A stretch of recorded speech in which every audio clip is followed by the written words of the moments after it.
Hey guys, tonight we're going all the way back to ancient Mesopotamia.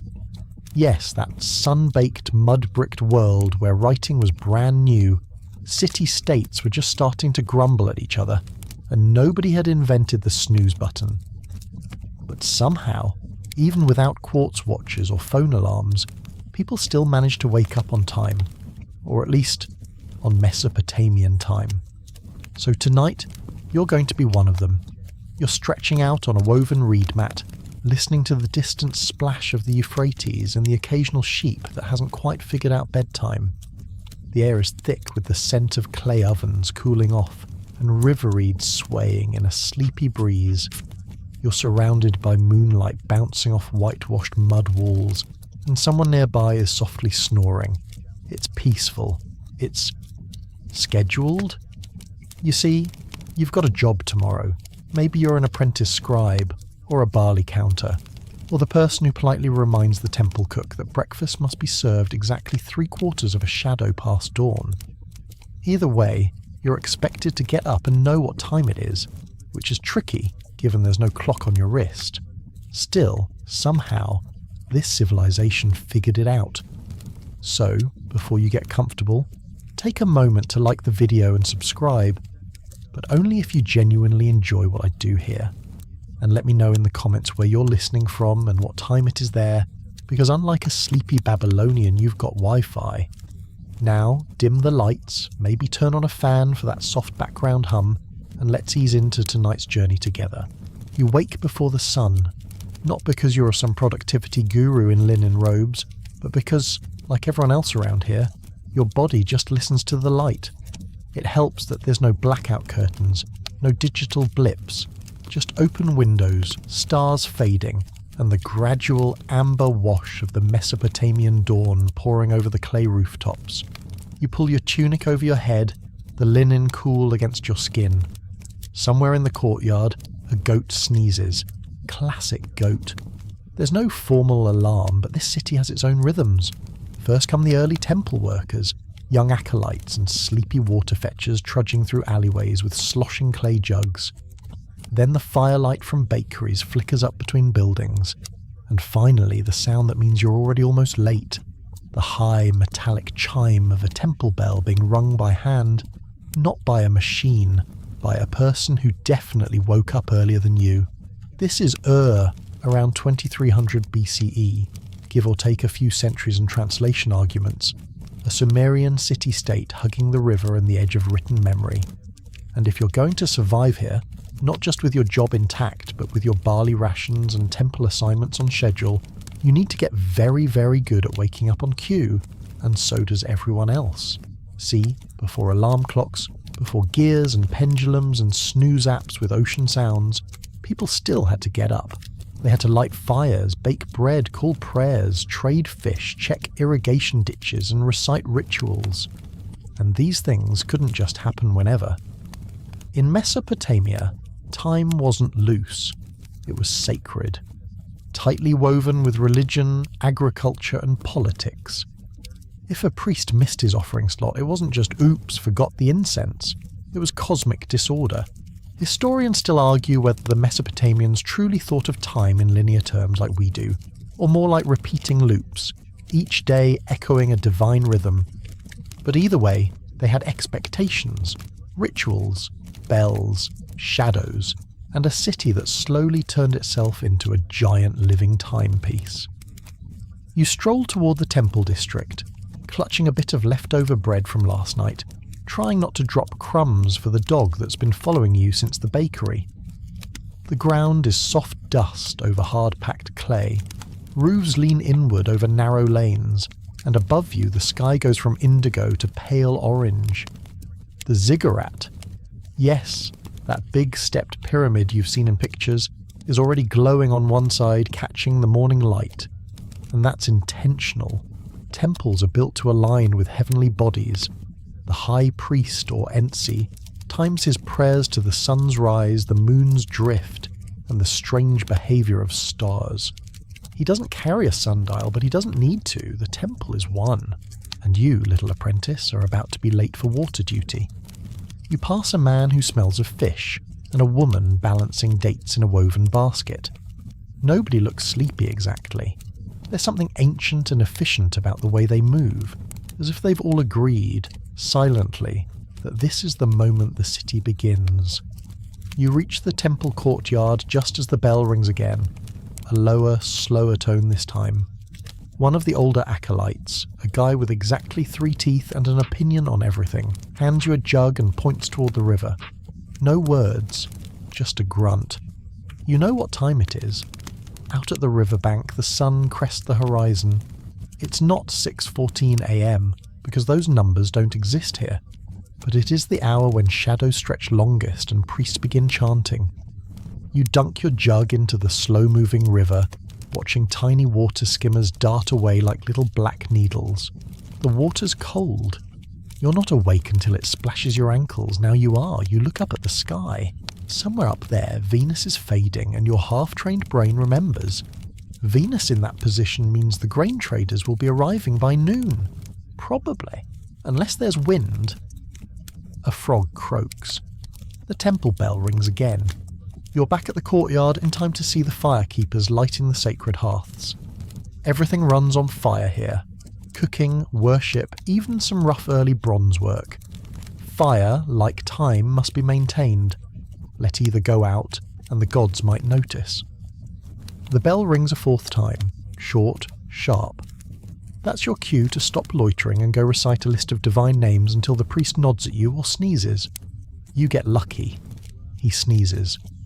All morning, you follow a rhythm you didn't invent but somehow already know. The rituals, the chores, the pauses.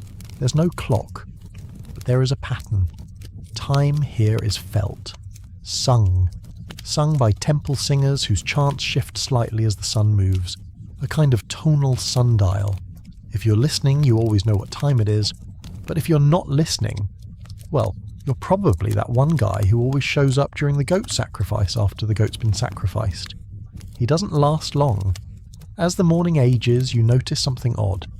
There's a stone bowl on a pedestal in the temple's inner yard. A thin stream of water trickles into it from a carefully placed spout. The level rises slowly. You've seen this before, but never really thought about it.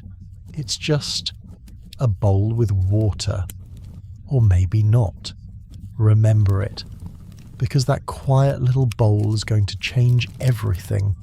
What time is it anyway? It's an easy question now. You've got a digital rectangle in your pocket that pings the exact millisecond in New York, Tokyo, and probably Mars if you cared enough. But back in ancient Mesopotamia, your options were creative.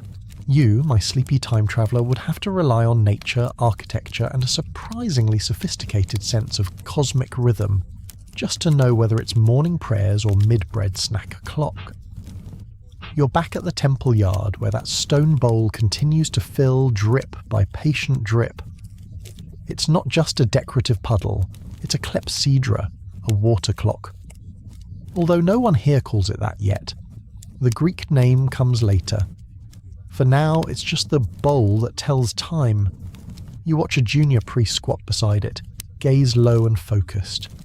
Every so often he scratches a mark on a nearby clay tablet. You can't tell if he's recording the water level or just doodling frustrated stick goats, but either way, the bowl's slow rise is clearly significant. This is one of the earliest tools used to measure time rather than just feel it. It works simply. Water flows at a controlled pace into, or sometimes out of, a calibrated container. Over time, markings on the side of the bowl correspond to different segments of the day.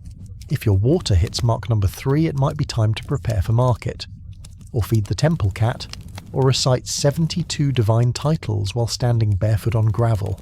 You know, the usual. Now you're wondering, why go to this much trouble? Can't people just look at the sun? And yes, they can. But here's the problem. The sun isn't always cooperative. Cloudy day, you're lost. Indoors, tough luck. Want to keep night watch at the city gate? Good luck squinting at stars while a wild boar considers your kneecaps. Enter the Mesopotamians' surprisingly detailed understanding of time cycles. They divided the day and night into units, likely 12 hours of each. That's right, 24 hours, baby. You live by it, and they invented it. Maybe. Historians still argue whether the 24-hour division began here or was refined later in Egypt. But Mesopotamia definitely flirted with the idea early on. Their obsession with the number 60, thanks to their sexagesimal base 60 system, helped create hours, minutes, and even seconds as abstract ideas centuries before watches ticked into existence. And it wasn't just water clocks. You, curious little apprentice, start noticing other methods too. Shadows, for one. You pass a tall stick planted upright in the ground near the market. It's not a random stick. It's a gnomon. Basically, a sundial's great-grandfather. Depending on the angle and length of the shadow it casts, elders can tell whether it's time to open stalls or go home and not get stabbed by moonlight bandits.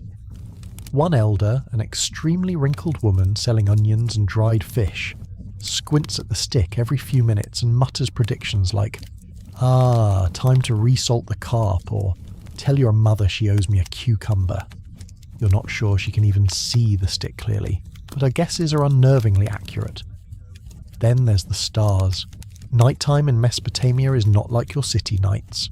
There's no neon, no streetlights, no glowing windows from 10,000 apartment complexes. When the sun drops, the sky blazes. A river of stars thick enough to stir mythology in your gut. Temple astronomers, who are also astrologers, mathematicians, and occasionally drama queens, spend countless nights watching those stars. They map them, name them, and use their rise and fall to track time. Certain constellations mark the seasons, but some indicate specific hours. If you can recognize when a particular star appears on the horizon, you've got yourself a reliable cosmic wristwatch. Historians still debate whether these early star charts were mostly about timekeeping or divination. Did the priest say it's third watch because of Jupiter's position, or because he spilled ink on a goat liver? It's hard to tell. Ancient Mesopotamian tablets mix astronomy with astrology like someone shaking a snow globe made of science and superstition.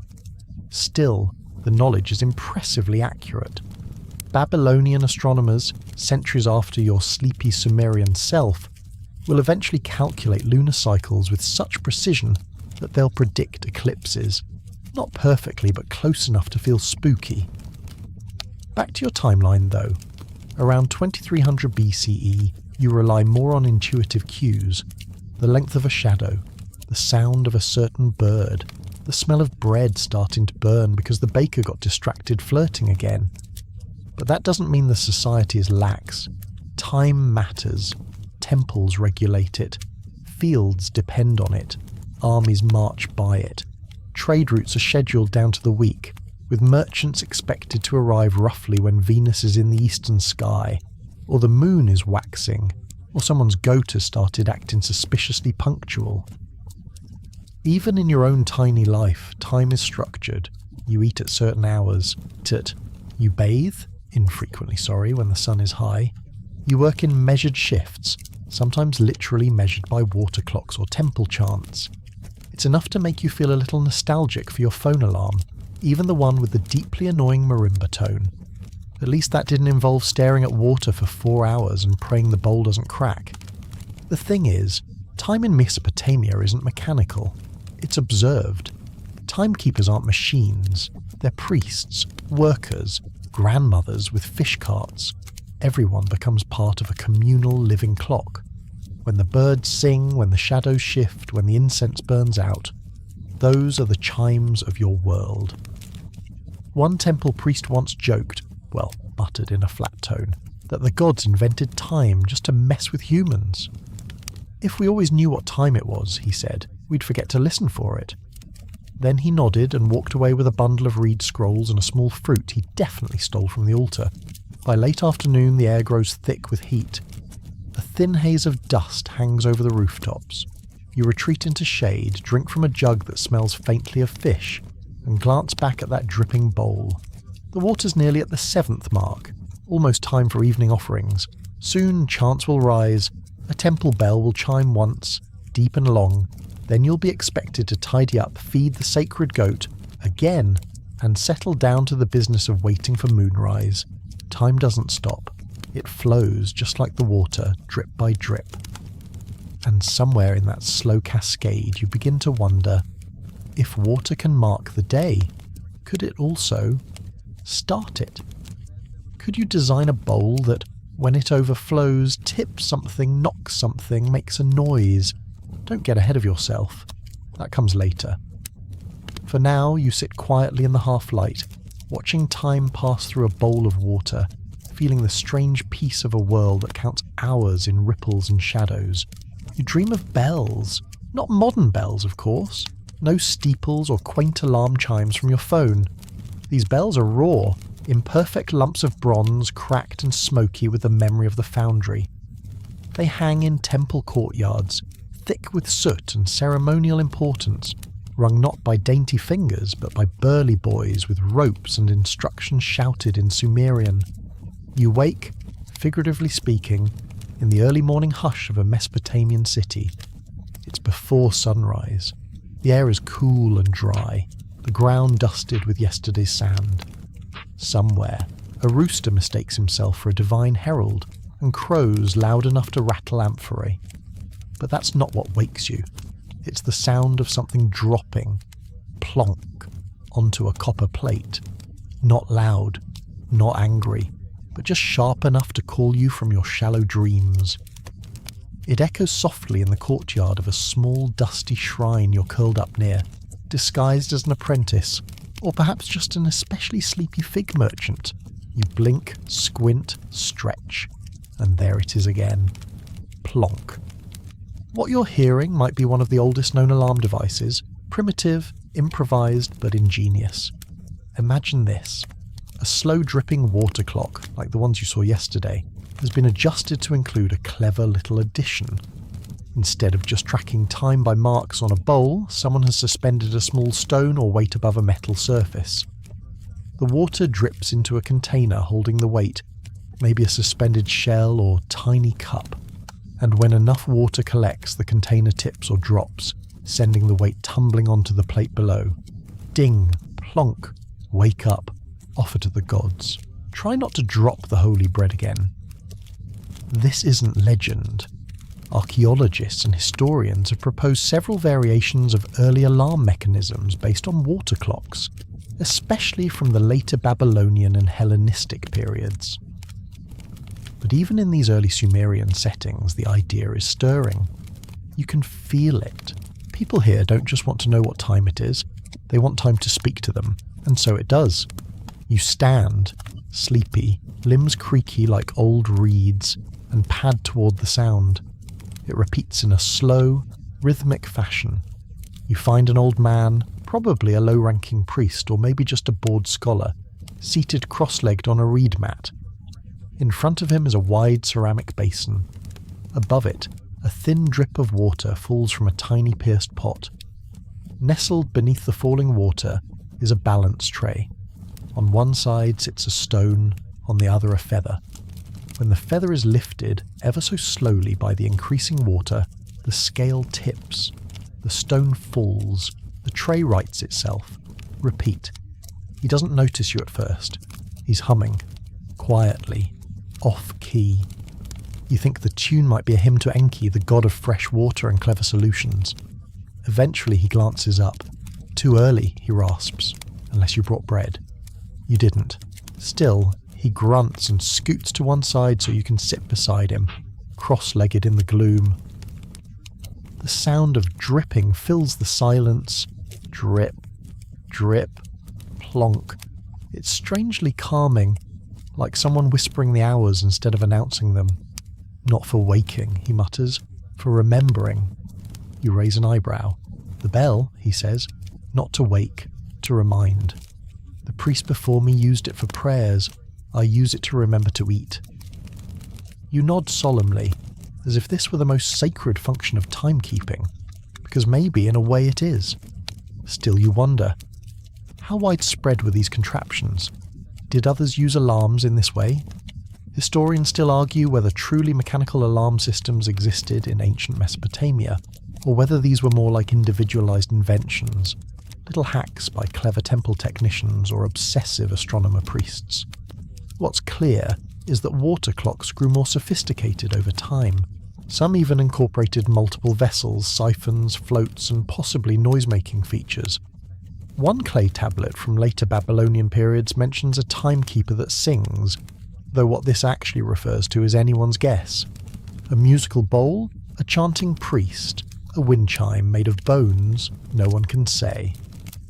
But clearly the idea of sound as a marker of time was already in the air. And why not? Think of your own alarms, the buzzing phone, the smartwatch vibrations, the disembodied Alexa voice reminding you to take out the trash. All of it descends from the same desire. Let me know when it's time. In Mesopotamia, time and ritual are braided together like reeds in a basket. Specific hours demand offerings. Specific minutes call for chants. The gods are fussy about timeliness, and the priests, well, they're only human. They forget. They oversleep. Sometimes they're still hungover from yesterday's beer-sipping festival in honor of Ninkasi, goddess of brewing, so they make devices to help. Simple ones, clever ones. Alarm clocks that plonk instead of shriek. Elsewhere in the city, you begin to notice other possible early alarms. A baker's assistant, too short to see the sunrise over the city walls, keeps a jug of water and a floating reed near his oven. As the water rises, the reed nudges a lid. Clink, and he knows it's time to stoke the coals. You ask if he invented it himself. He shrugs. Was father's idea better than burning bread? Even shopkeepers get in on the act. One merchant selling fish and honey, not together, don't worry, has rigged a sunstone above his awning. It's cut in such a way that, at the right moment in the morning, the light bounces into a copper plate. Ting. She calls it her light clapper. You ask if it's magical. She just grins and says, "Better than my husband's yelling." You start to feel like you're seeing the beginnings of something big. Not just timekeeping, but time controlling. And yet, in this world, time isn't feared. Not the way you might dread your 6:30 a.m. alarm or the dreaded 2 p.m. meeting. Time is still natural here. It moves with the stars, with dripping water, with morning roosters and sleepy priests. You lean back on the warm clay wall, eyes half shut, letting the slow rhythm of the water lull you into something like a trance. The old man next to you falls asleep mid-hymn, his hand still lightly adjusting the feathered balance. The bowl fills again, the feather lifts. Plonk, another moment marked, another hour passed.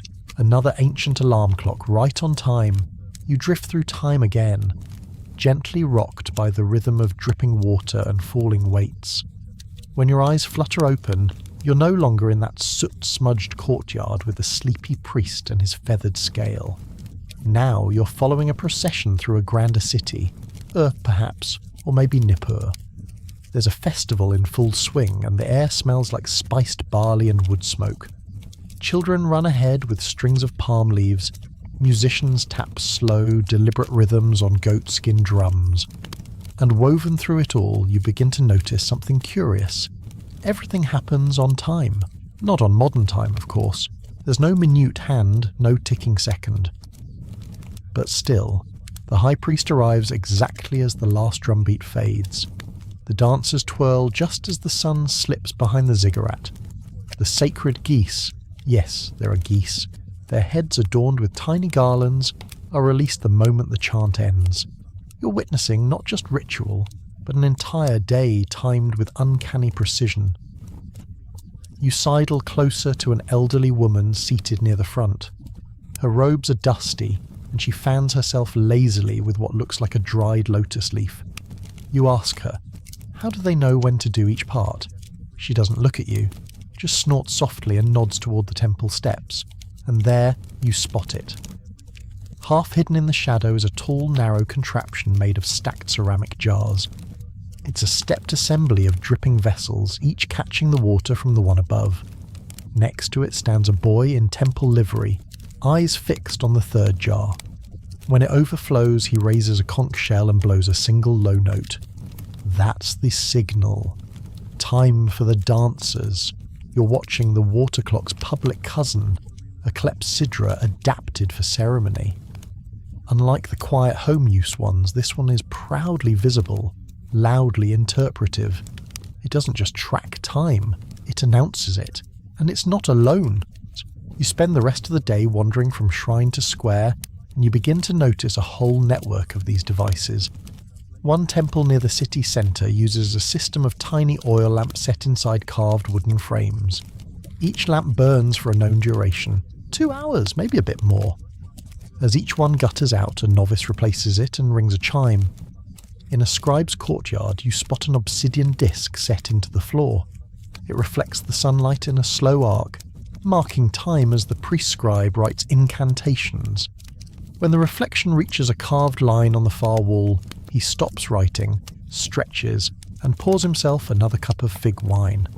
A small boy with ink-stained fingers tells you the disc is a shadow mirror, and grins like it's a family secret. You ask around. Who invented these clever things? And no one agrees. Some credit the wise ones of Eridu, the old city where gods and humans supposedly first mingled. Others whisper it was a gift from Enki himself, whose watery domain would explain the prevalence of liquid-based clocks. Still others say it was the astronomer priests of Uruk, those tireless watchers of the heavens who needed ways to count the hours between star risings. Historians still argue whether water clocks and shadow markers were developed locally in Sumer or imported from even earlier civilizations, perhaps from the Indus Valley, or Nubia, or long-lost cultures whose records have melted into clay dust. The deeper scholars dig, the blurrier the origin becomes. But one thing is clear.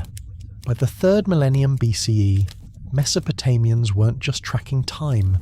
They were building it. And what's more, they were building it into everything, even the street vendors. You pass a fruit seller with a sharp eye and a table full of pomegranates. She greets you with a smirk and asks if you're here for the 7th turn. You blink. She gestures to a stone marker across the plaza. An obelisk with carved faces on 4 sides. Each face bears a different expression. Calm, smiling, yawning, grimacing. Each hour a shadow touches a different face, she explains. I sell only on the yawning face. You look. The shadow is just beginning to graze that very image. Low-browed, mouth wide open, mid-yawn. She starts stacking pomegranates into your arms with shocking efficiency. Later, you find a weaver who hums while she threads. Her melody matches the drips from a hanging jug beside her loom. She claims it helps her keep pace. When the jug empties, she stops. No matter how much thread's left, she says, time's the master, not the spool. Even the animals seem involved. In one temple garden, trained monkeys are taught to rattle gourds at intervals using simple cues. Shadows, scents, even whistles. A priest laughs when you ask if they're reliable. More than most novices, he mutters. You notice something else too. These timers aren't just tools, they're characters. Each has a name, a temperament. The loud clepsydra at the city gate is Old Spitter. The flickering oil timer in the healer's hut is Little Flame. One sundial is called Lady Blinker, because clouds always seem to toy with her. It's as if the Mesopotamians don't just measure time, they live with it. Like a house guest who never leaves but occasionally waters the plants. One night, just as you're settling on a quiet rooftop to watch the stars, you meet a scholar named Gimil Sin. He has ink on his robes and breadcrumbs in his beard. He tells you his theory, that Mesopotamia's true innovation wasn't in discovering time, but in making time predictable. The gods are chaotic, he murmurs, but clocks tame their moods. You ask him what time it is. He snorts. It's always the right time if you wait long enough. That night, just before sleep tugs you under, you hear it again. The drip, the fall, the tiny plonk. Time calling gently in the dark. You wake, if it can be called waking, to the low hum of temple chants blending with the soft rustle of river reeds. You're lying on a woven mat beneath an awning of oiled linen. The morning sun filters in just enough to paint long golden slats across your face. Somewhere nearby, a clay pot overflows with warm water that patters to the ground like a polite round of applause. You sit up slowly, joints creaking like the hinges of a very ancient door. Across the courtyard, a pair of young temple acolytes are adjusting a long brass rod mounted horizontally on a stone pedestal. One of them squints at the sun, the other checks markings on the stone beneath. When the shadows match, they nod, and one scurries off to ring a modest bell. It's breakfast time, at least for those lucky enough to be on the temple's favour list. What you've stumbled upon today is the beating heart of Mesopotamian timekeeping, temple astronomy. Because here's the quiet secret no one shouted over the noise of dripping clepsydras and tipping bowls. Everything in this society flows from the stars. Water clocks might whisper the hours and oil lamps may hint at them, but the stars decree what those hours mean. And here, inside the temple of Nana, the moon god himself, you begin to grasp just how tightly wound time, religion, and daily life really are. The moon is king here. You can feel it even in the daylight. The priests, stiff-backed, sun-squinting, chalk-dusted, are not just clerics but astronomers, mathematicians and proto-engineers. They chart the lunar phases with stunning accuracy. Their observations are chiselled onto clay tablets, with symbols for waxing, waning, quarter and full. Some of these tablets even contain predictions, eclipses, solstices, lunar risings, and they do it all to keep the gods happy. Because here's the thing, if you miss the right hour to offer barley to the moon, well, that's your bad luck. But if you miss it 3 times in a row and a river floods or a crop fails, suddenly the city thinks you've offended the heavens, so the temple doesn't guess, it calculates. You are ushered into a chamber high atop the ziggurat, where the walls are covered in soot-streaked star charts. There's a dusty platform with slits cut into the stone, citing ports for stellar alignments. At night, the high priest peers through these slits to spot the heliacal rising of stars. He doesn't just watch them for beauty, he watches them for scheduling. Because when that particular red star crests the eastern horizon, that means it's the hour of the field, time for planting, and when the moon rises unusually low and orange, that's the hour of mourning. Funerals are held then, not before. You think of your own alarm clock at home, how it tells you when to get up, maybe when to check your calendar, when to brush your teeth. Here, time tells you when to live, when to plant, when to love, and even when to die. One priest explains their time divisions using what he calls star hours. Depending on the season, the hours not equal. Some nights have longer hours, some shorter. A day is not always made of 24 tidy pieces. Instead, the sky decides. It's surprisingly comforting. No pressure to squeeze your whole identity into one 8 AM Zoom call. Just wait for Sirius to rise, and then maybe begin your errands. Even more astonishing is the temple's timekeeping device you discover next. It's a large, bowl-shaped vessel known as a shadow dome. Mounted on its rim are tiny pegs. In the centre stands a short obelisk-like pin. As the sun passes, the pin's shadow touches each peg in sequence. But here's the twist. Each peg is coated with a different spice or resin. So, as the shadow hits each peg, the warmth causes it to release a faint scent. You're not even joking, this clock tells time by smell. The priest in charge calls it Nana's Whisper. He says it was created to help blind scribes keep the prayer hours. The scent of myrrh, time for supplication, the smell of cedar, bathing hour, frankincense, evening hymn, cinnamon, time to close the temple gates and hope the demons of the outer dark stay outside, thank you very much. You close your eyes for a moment and inhale. Myrrh, yes, it is about time for a nap. Historians still argue whether this smell clock was widespread or simply a poetic exaggeration from temple records, but references to hour smokes and fragrant markers show up often enough in cuneiform tablets to make one wonder. Maybe the ancients were more creative than we've given them credit for.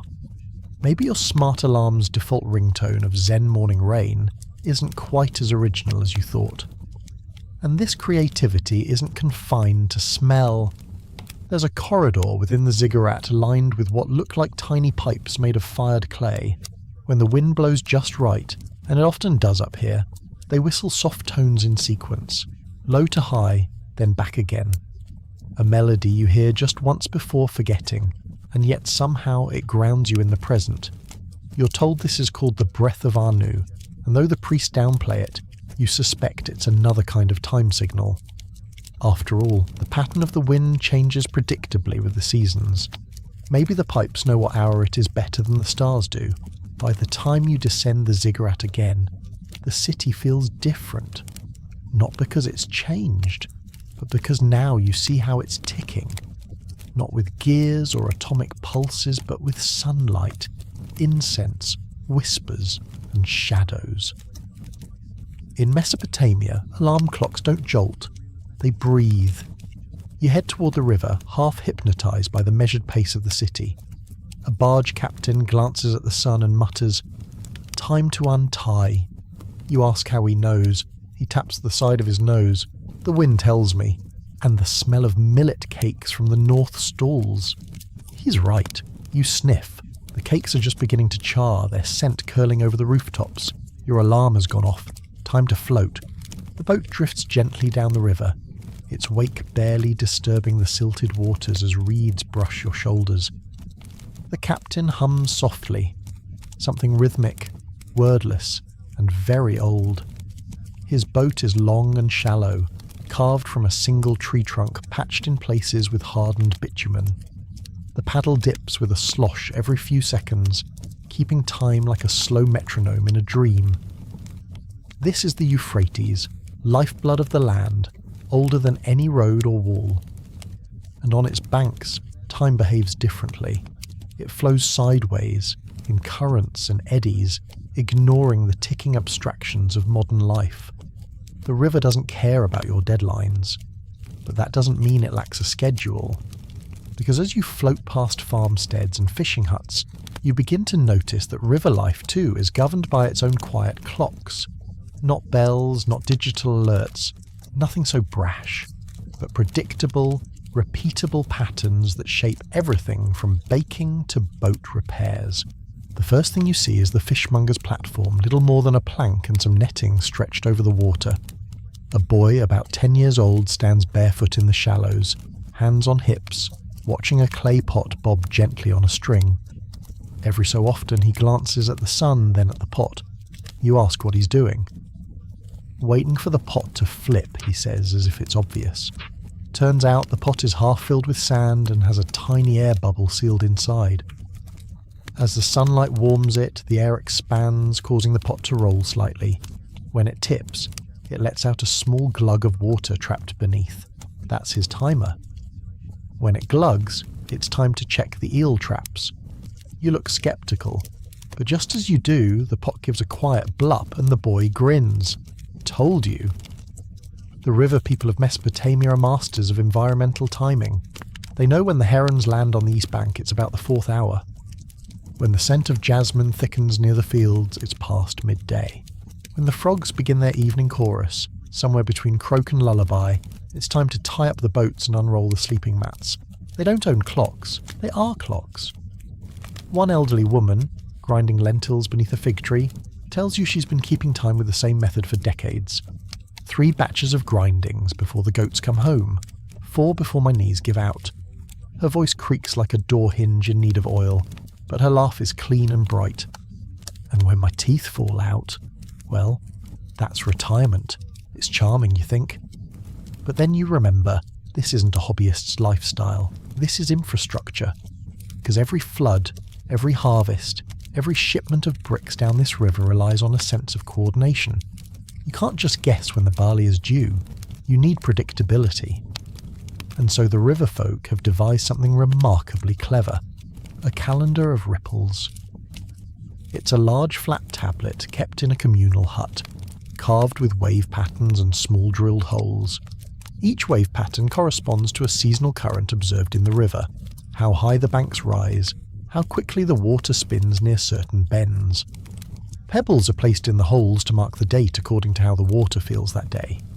It's rudimentary, yes, but it works. A A fisherman in a reed hat tells you the calendar helps decide when to plant floating gardens. Rafts of soil lashed together with reeds used to grow lettuce and herbs. Plant too early and they'll sink. Too late and the sun will scorch the roots. The calendar keeps things in balance. Historians still debate how accurate these systems were. Some argue that many rural communities operated more on instinct than formal measurement. Others believe oral tradition carried complex timekeeping knowledge that simply never got written down.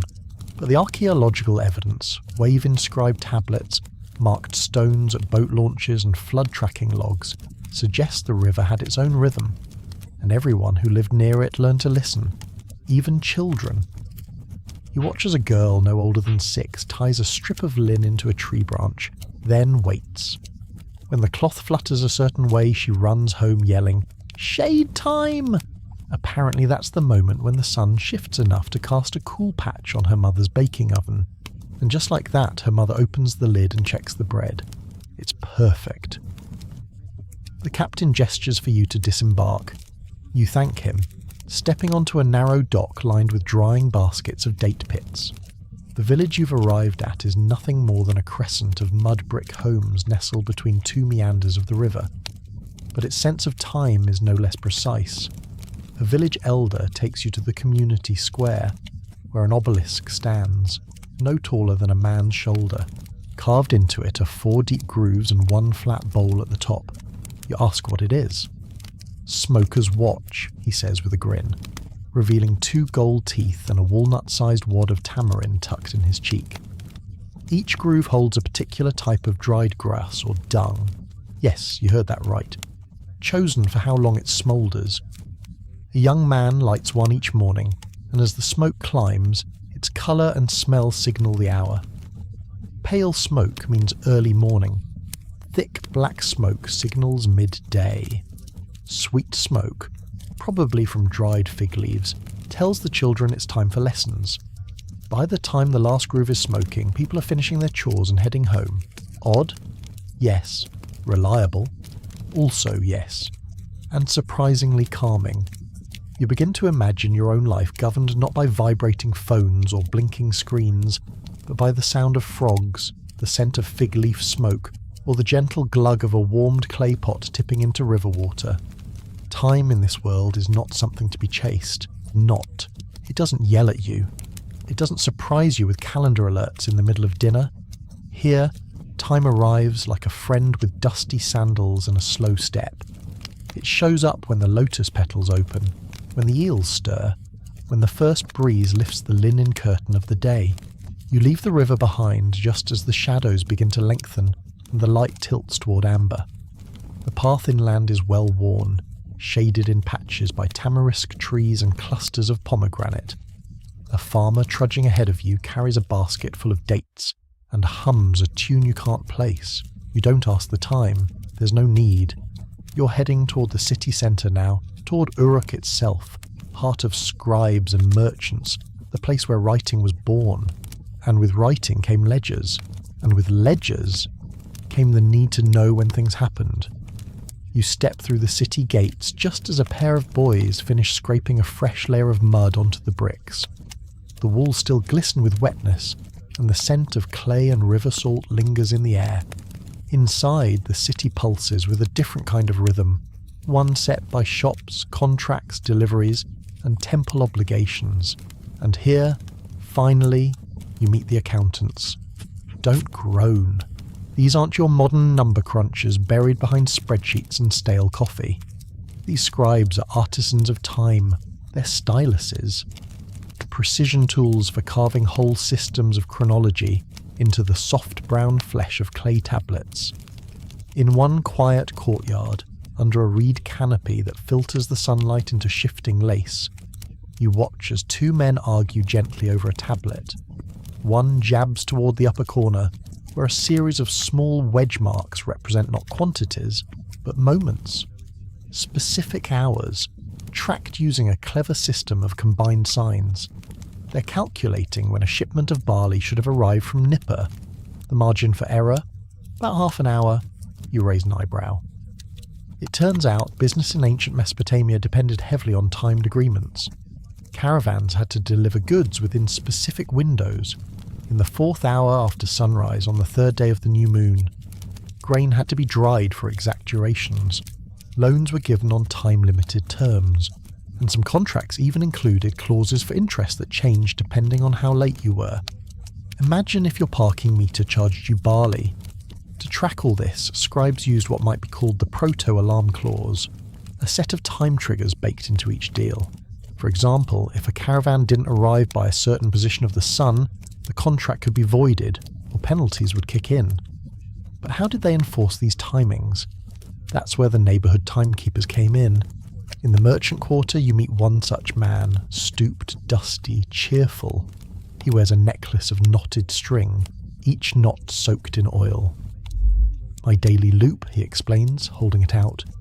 Each knot takes about half an hour to dry fully in the desert air. He unties one at a time as the day progresses, watching the sheen fade and feeling the texture shift from slick to brittle.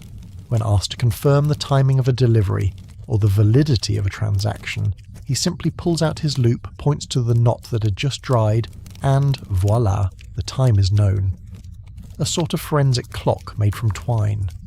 Historians still argue whether this was a personal trick or a widespread method. The evidence is scarce, but the idea aligns with the Mesopotamian genius for blending tactile tools with their environmental context, and it makes sense, especially in a world where paper didn't exist and bronze clocks were centuries away. As you wander through the market stalls, jewellery glinting, dates piled in sweet pyramids, barley spilling from rush baskets, you start to notice small clay cones posted near the entrances of shops. Each has tiny pictographs etched into it. You ask a vendor what they're for. They tell the hour my stall opens, she says casually. See the moon? That's 2nd hour after dawn. The goat means I sell cheese then. Later, you'll see a fish. Oh, indeed, a boy runs up and swaps the cone with another one as the sun continues its climb. This is a kind of time totem, and it's both public and semi-official. Customers know when the fishmonger will have eels, and when the baker's 2nd batch of flatbread will be ready, all without clocks, just the movement of cones and symbols, little stories of time told in baked mud. You stop at a communal bread oven nestled between 2 alleyways.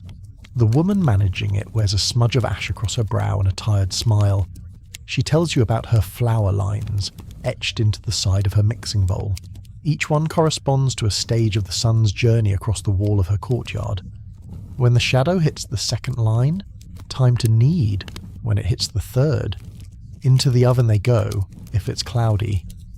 Well, she shrugs, then you trust your hands and hope the gods aren't too busy to whisper. It's as if the entire city of Uruk is humming a quiet opera of temporal coordination. No alarms, no countdowns, just a collective memory of when things should happen, passed from gesture to gesture, tool to tool. You pause near the temple district as the bells begin again.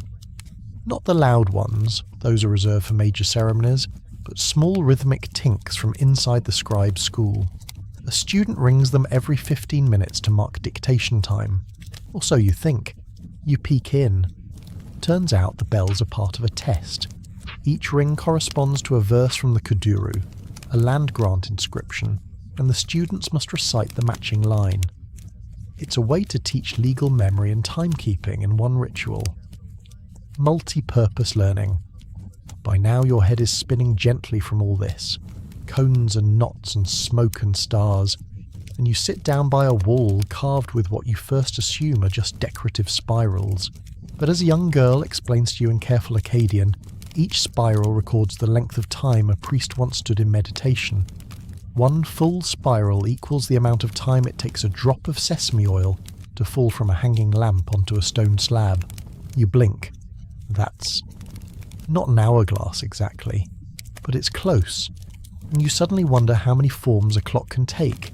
A lamp, a shadow, a piece of string, a boy with a pot and a gleam in his eye. And how many of those still live quietly in you, under your buzzing phone? You close your eyes for a moment.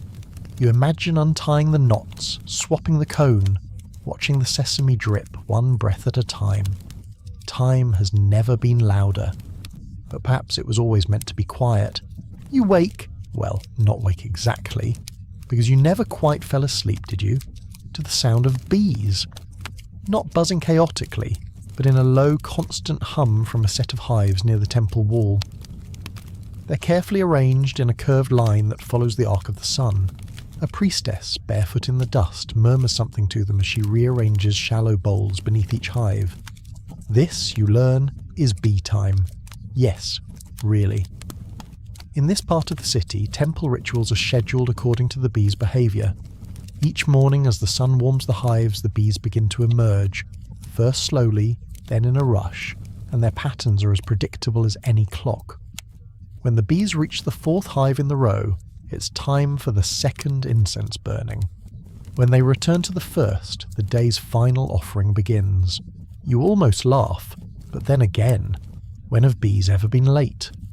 The priestess explains, gently amused by your raised eyebrow, that this system is especially useful in the festival seasons, when temple clocks need fine-tuned awareness of light, air, and hour. The bees, she says, are the temple's winged bells. Of course, the real reason you're here is to finally witness one of the Mesopotamians' most mysterious devices. It's been hinted at in scrolls, buried in temple basements, whispered about in scribe schools. A real mechanical water clock. Not just timing by intuition or sunlight or sand. A device, built, maintained, and consulted. You're led through a shaded corridor into a chamber cooled with dripping water. A scribe greets you without lifting his head. He's tracing neat wedge shapes into a damp clay tablet. The room smells of myrrh and old ink. In one corner you see it. It's not flashy. Just two clay bowls, one atop the other connected by a narrow funnel. Water trickles from the top bowl into the lower one, and in doing so it causes a small float, likely carved from cork or tightly bound reeds, to rise slowly. As it rises, it nudges a vertical stick marked with carved notches. Each notch equals one dan, or division of the day. When the float touches a notch, a little clay bell, suspended above by a vine string, shifts just slightly. Not enough to ring, just enough to tap. A soft tick in the hush of the temple. The scribe explains how this clepsydra, as later Greek writers would call it, is used to regulate overnight ceremonies, where sun and shadow aren't helpful. The float's rise is slow but reliable. Refilling is required every few hours, and the water must be carefully calibrated, not too warm, not too fast-flowing. But the ingenuity lies in the float's silent signal. You don't need to hear it. You only need to feel when the bell nudges its support, a tactile reminder that the hour has passed. And because this is Mesopotamia, where symbolism runs deeper than irrigation canals, each notch is carved with a god's emblem. One for Shamash, god of the sun, another for Nana, lord of the moon. Each moment of time is sacred, sponsored in a way by a divine witness. This concept amazes you. Time isn't just measured, it's inhabited. You step back into the sunlight blinking at the brightness, and everything now looks different. You pass a guard at the city gate flipping small pebbles from one pouch to another, a tally of hours on his shift. A musician tuning his lyre based on the echo off a wall. Sound changes subtly with the heat of midday, and he knows when it's noon by the sharpness of his A-string. Time is coded into everything here. Even the language reflects this. The word for hour in Sumerian, shu-du-ar, literally means hand fallen. It implies an action has passed. Time isn't a moment, it's a completed gesture, and that gesture ripples outward. At a nearby school for scribes in training, students are copying time terms onto fresh clay. One term catches your eye, mush-tu, meaning the time when shadows lie. It refers to the moment when the sun hits buildings at just the right angle to create deceptive shadows. Good for hiding, terrible for accurate judgment. Some contracts include this clause, not to be signed during mushtu. Too many errors. It's oddly poetic. Time, even when it deceives, is part of the record. Historians still debate whether these devices, the float, the funnel, the pebble tally, originated in temples and filtered into daily life, or the other way around. One theory argues that the first water clocks were used for controlling irrigation cycles, not rituals. Another holds that priests needed them for astrology charts and night readings. There's no single consensus, but what they all agree on is this. The Mesopotamians didn't invent the clock as we think of it. They invented a culture of when, and when was malleable. Time in the city moved one way, time on the farm another. Merchants, priests, farmers, astrologers, they all had their own kinds of clocks, woven into whatever tools or rhythms they already trusted. Even the children. Near a public fountain, a girl crouches with a string of wax-coated knots, like the oil loop from earlier, but scented. She sniffs each one in turn and explains very matter-of-factly that when the fig knot loses its smell, it's time to stop playing and go home for lentils. This apparently is non-negotiable, and you begin to sense a subtle magic here. A society where time is not something to be imposed, but something to be coaxed gently from the world, like honey from a hive or music from a reed flute. Where the movement of water, the fade of scent, the roll of the sun across a wall, these are not background details. They are the clock. Your sandals crunch the earth as you wander back toward the river. The bees are quieter now, their wings heavier with gold. The sun has begun to descend, casting your shadow long and thin across the sand. A boy passes you carrying a small oil lamp. He's counting drips from the spout, slow, careful, rhythmic. You know exactly what he's doing, and you don't need a clock to know what time it is. You stroll deeper into the winding streets of ancient Mesopotamia. The dust beneath your sandals warmed by the late afternoon sun. The air carries the mingled scents of baked clay ovens, freshly ground spices, and the faintest trace of frankincense from a nearby temple. The sun is now dipping toward the west, casting long, stretching shadows that seem to reach like the fingers of a giant stretching lazily across the city walls. This is the time when the city's rhythm gently shifts, preparing for the coming night. And with the night comes a very different kind of clock, one written not in sand or water, but in stars. You might imagine that ancient people, like the Mesopotamians, simply looked up at the night sky and roughly guessed the time based on which stars they saw. But as you soon learn, their system was far more intricate and refined. They had developed a sophisticated form of astronomy that served not only as a way to predict omens or divine the future, but also as a practical and reliable method of tracking the hours of the night and the changing seasons. The Mesopotamians divided the night sky into sections, much like slices of a celestial pie. Each slice was assigned a set of stars, constellations or planets that rose and set in a predictable pattern throughout the year. This division allowed them to track time and schedule activities with remarkable precision, especially after the sun had set and the usual solar cues were no longer visible. You find yourself at the base of the city's grand ziggurat, a massive stepped pyramid that serves as both a temple and an observatory. Its towering terraces rise high enough to grant a clear view of the horizon and the stars beyond. Inside, a learned scholar draped in a simple woolen cloak unfurls a clay tablet etched with an elaborate star chart. The tablet is not mere decoration or superstition. It is a carefully crafted schedule and guide to the night. The scholar points to the first slice of the night sky, the rising of the Great Twins constellation, which signals the start of the first night watch. Following this are the Furrow constellation marking the second watch, then others like the Fingers of the Queen, each rising at designated times throughout the night. This system allowed guards, priests, and even bakers to organize their nighttime duties with an accuracy that would surprise you. The Mesopotamians' night hours, or watches, varied slightly depending on the season, as the length of the night changes through the year. But by aligning their watches with these star groups, they created a dependable celestial clock that adapted naturally to the rhythms of the Earth's orbit. As you listen, the scholar reveals a fascinating detail. Some star charts include figures of mythical creatures that don't correspond to any real constellation visible in the night sky. Names like the Dragon of the Underworld or the Celestial Scorpion are scribbled alongside the stars. These creatures, they explain, may have served as mnemonic devices to help people memorize the star charts or to imbue the passage of time with symbolic meaning. These imaginative figures also played a role in storytelling and ritual, blending science and myth in a way that feels both practical and poetic. Historians still argue whether these mythical star figures were part of functional astronomy or simply symbolic storytelling. Some believe that the creatures helped early astronomers remember the order and timing of the stars, while others think they were purely decorative or spiritual in nature.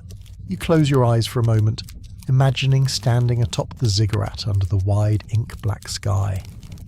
The cool night breeze brushes your skin, carrying the scent of date palms and river mud. The stars twinkle overhead like countless tiny fireflies, silent sentinels marking time in the vast darkness. Nearby, a priest sets up a small oil lamp on a carved pedestal. Its flame flickers gently in the breeze, casting moving shadows on the rough-hewn stone walls around you. The priest explains that he times the duration of certain ceremonies by the flicker of the flame, counting the number of flickers to know when to conclude prayers or offerings. It's a tactile, almost meditative method that complements the more celestial measurements. Later that evening, you find yourself in a quiet courtyard where a group of scribes is gathered, practicing star-based timekeeping. One kindly teacher shows you a simple yet effective trick. When the constellation called the Arrow reaches its highest point overhead, it's time to start the evening meal, and when it dips toward the horizon, the family knows it's time to extinguish their lamps and prepare for bed. You find this rhythm oddly soothing. It's a timekeeping method based not on strict numbers or mechanical devices, but on stories and shapes in the sky. A kind of poetic pulse to daily life. Even the children learn these star hours by heart, reciting constellations and their associated times like lullabies, each constellation carrying a tale of gods, heroes, or creatures. These stories weave time into the fabric of culture, making the night sky both a clock and a library of shared memory. You realize something profound. For the Mesopotamians, time wasn't just a mechanical sequence to be measured, it was deeply narrative, wrapped in myth and ritual. The heavens told a story, and that story guided everyone's actions. This approach contrasts sharply with modern clocks, which demand precision and insist on separating time from life's flow. Here, clocks were communal, poetic, and alive, an extension of the world itself. As you descend from the ziggurat, the moon rises, a slender crescent, smiling quietly in the darkening sky. Your footsteps echo softly on gravel as you make your way through the streets. Somewhere in the distance, a dog barks, a small comforting sound reminding you that life continues, paced gently by stars, bees, dripping oil lamps, and whispered legends. You tuck these images away, the celestial twins, the flickering lamps, the scent of date palms, as you prepare to continue your journey into how Mesopotamians experienced time. Because by now you're starting to understand. Clocks here are not just devices, they are stories. And stories, you remind yourself, have their own gentle rhythms. You leave behind the cool, starlit terraces of the ziggurat and step back into the bright, bustling world of Mesopotamian daytime. The sun is high now, pouring golden light over the city's clay bricks and busy streets. The scent of fresh bread mingles with the sharp tang of fish from the river markets. You find yourself drawn toward the workshops and courtyards where the business of the day unfolds with a different kind of rhythm, one that required its own unique ways of keeping time. While the stars ruled the night and guided watchmen and priests in their duties, the daylight hours were marked differently. Without the soft glow of the moon, or twinkling constellations to signal the passing moments, Mesopotamians turned to more tangible tools. Today you will witness the ingenuity behind one of their earliest mechanical devices, the water clock, or clepsydra. It's a fascinating invention that offers a glimpse into the practical mind of an ancient civilization balancing art, science, and daily necessity. You arrive at a modest courtyard where a craftsman is setting up what appears to be a shallow basin filled with water. The air here is thick with the warm buzz of conversation, the clatter of clay pots, and the occasional laughter of children playing nearby. The craftsman adjusts a vessel perched carefully above the basin, an elegant container with a small hole at its base, allowing water to drip slowly, drop by drop, into the basin below. This drip drop is more than just a soothing background sound. It is a silent measure of time passing, a heartbeat for the moments ticking away in this ancient city. The water clock is remarkable for its simplicity and reliability. Unlike the sundial, which depends on the sun's position and only functions during daylight hours, the clepsydra can be used indoors, during cloudy days, and even at night, offering a much-needed solution to the problem of measuring time when the sun is hidden or gone.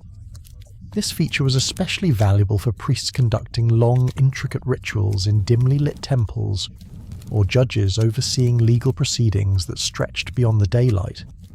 You watch closely as the craftsman carefully calibrates the flow of water. Tiny holes in the vessel's base control the drip rate, allowing for surprising precision. It's clear this isn't just guesswork. Adjusting the flow requires patience, steady hands, and a deep understanding of how water behaves. You learn that some water clocks could even be quite elaborate, equipped with floating markers or calibrated with notches along the inside of the basin, so the rising water level corresponded to the passing hours.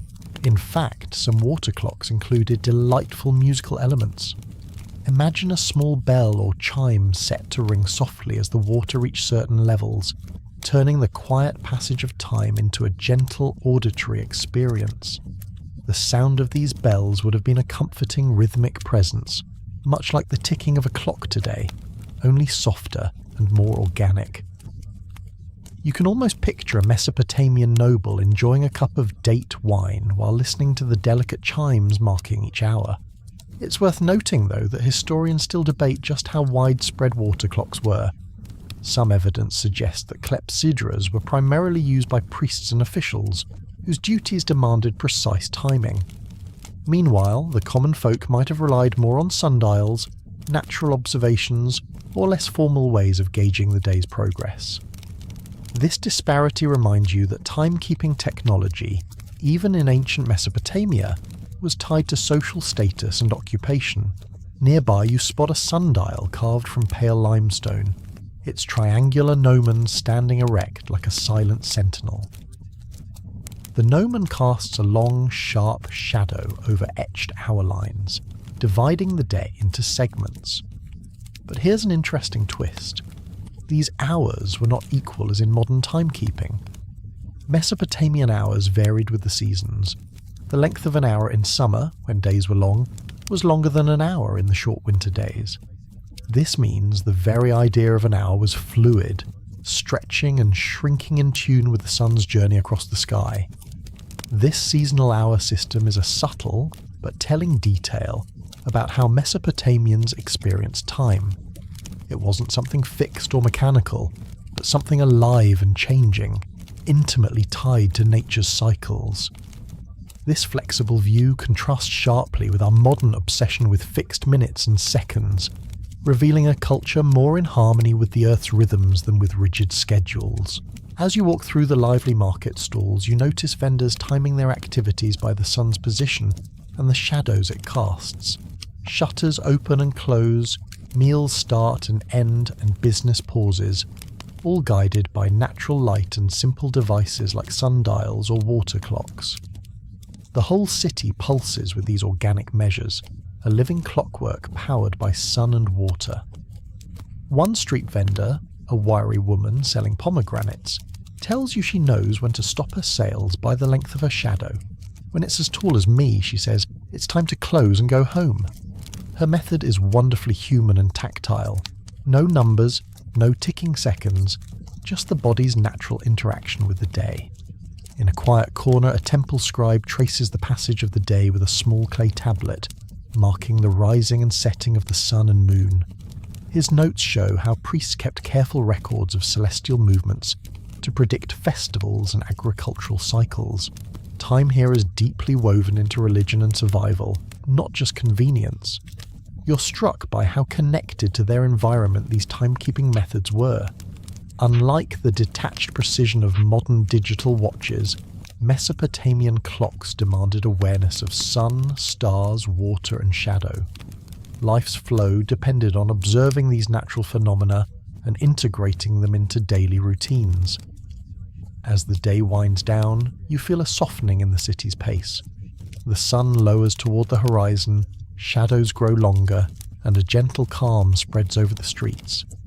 The dripping water from the clepsydra continues its steady, soothing rhythm, a quiet reminder that time, while always moving forward, can also be gentle and almost meditative. You take a deep breath and imagine how the people here must have felt. Their days marked by the sun's light and warmth, their nights measured by stars and flickering lamps, all held together by these early clocks, tools that balance utility with poetry. And in this ancient city, amid the scent of baked bread and the soft sounds of distant bells, you sense a timeless truth. Time is not just a line to be measured, but a rhythm to be felt, a rhythm to live by. You stroll away from the lively hum of Mesopotamian city life, the chatter of merchants and clatter of carts fading behind you, as you find yourself drawn toward the soft, steady sound of flowing water. The Euphrates riverbank welcomes you with cool breezes scented faintly with wet earth and reeds, a quiet world where time seems to stretch and slow in rhythm with the water's flow.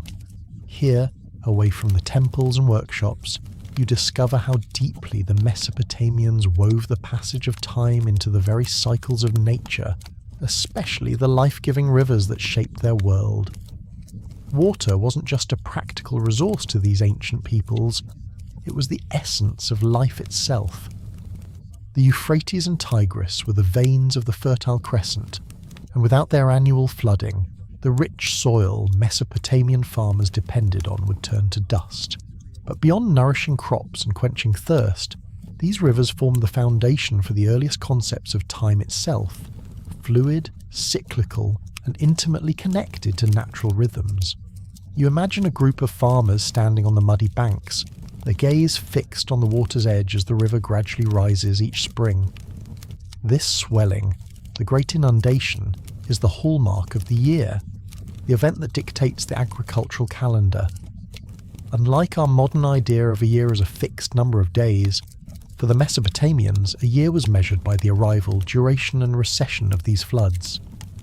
The flooding brought fresh, fertile silt that transformed their fields into rich farmland. Yet, timing was everything. If the flood came too early, young seedlings would drown. If it came too late, crops would wither under the sun.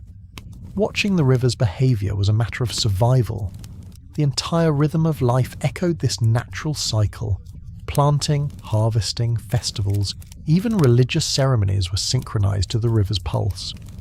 This was a world where time was not a rigid linear march, but a recurring flowing pattern, birth, growth, decay, and renewal, each season a turn in the endless river of existence. But time here was not just marked by annual cycles.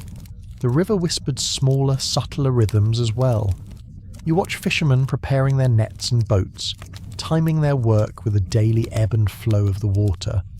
The currents shift as the sun arcs across the sky, and the fishermen have learned to read these signs, the shimmering glint of sunlight, the pull of the tides, to know the best moments for casting nets or setting out to fish.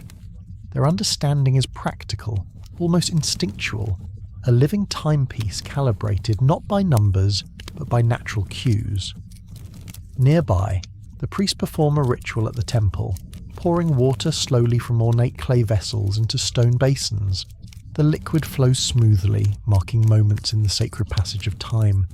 This act is not just symbolic, it reflects a deep belief in water as a representation of life's flow, fate's unending movement and time's unstoppable passage. The ritual libations are quiet prayers, honouring the eternal current that connects the divine, the natural world and human destiny. There remains scholarly debate over how much these symbolic uses of water overlapped with the practical invention of water clocks, the clepsydras. Were these devices simple tools to mark hours, or did they carry religious significance, embodying cosmic order? Some historians suggest the clepsydra was seen as a microcosm of the universe, its regulated flow mirroring divine balance. Others argue the clepsydra's invention was mainly utilitarian, designed for temple ceremonies and legal proceedings requiring exact timing. As the sun lowers and bathes the river in warm golden light, you continue your walk along the water's edge. Market vendors begin closing their stalls, guided not by mechanical clocks, but by the changing length of shadows and the fading light. Farmers and fishermen alike wind down their days, their lives attuned to nature's rhythms rather than arbitrary numbers. This harmony between natural cycles and human activity reveals a timeless philosophy. Time as something fluid and lived, not just measured. The Mesopotamians embraced a flexible understanding of time, expanding and contracting it according to the seasons, the river's flow, and celestial patterns. Unlike the strict minutes and seconds that define our modern world, their time was a gentle, flowing rhythm. You find comfort in this ancient perspective. These people measured their lives not by the harsh tick of a clock, but by the soothing flow of water, the shifting sun, and the stars overhead. Time was a companion, not a taskmaster, a continuous journey marked by cycles rather than deadlines. As twilight deepens and the first stars twinkle into view, you feel a deep connection to those long-ago observers of nature's clockwork. The river's whisper becomes a lullaby, a reminder that time's true nature is not in counting, but in experiencing the world's quiet, persistent flow. With a last glance at the shimmering water, you prepare to leave the riverbank behind, carrying with you the serene wisdom of an ancient people who found their place in the endless, flowing rhythm of time. You find yourself stepping away from the gentle banks of the Euphrates and moving into the vibrant heart of an ancient Mesopotamian city, where time begins to take on a different shape. No longer is it solely governed by the sun's arc or the slow, steady rise and fall of the river's waters. Here, time is measured with a new precision, one born of human invention and necessity, where innovation meets ritual and commerce. This is the world where the water clock, or clepsydra, quietly revolutionizes how moments are marked, tasks are timed, and days are organized. The city around you buzzes with life, merchants shouting their wares, potters shaping clay on spinning wheels, scribes carefully etching cuneiform on wet tablets, and priests preparing for sacred ceremonies. Amid the noise and bustle, a more subtle rhythm emerges, the soft, measured drip of water falling from one vessel into another. You walk closer and see the water clock resting on a carved stone stand. Its simple but ingenious design uses the steady flow of water to mark time. Water drips from a container above into a lower basin marked with graduated lines. Each line corresponds to a certain amount of time, allowing users to track hours in a way the sun or stars can't always provide, especially when clouds obscure the sky or during the long nights. Inside the temple precinct, these water clocks serve a vital role. Priests rely on them to coordinate rituals that must occur at exact intervals, offerings, chants, and prayers all timed with devotion and precision. The clepsydra's steady drip becomes a sacred heartbeat in the quiet halls, bridging human devotion with the divine. Time here is no longer just a natural phenomenon, but a divine order, carefully observed and maintained. You notice a priest attentively watching the water level, ready to signal the next phase of the ceremony once the water reaches a certain mark.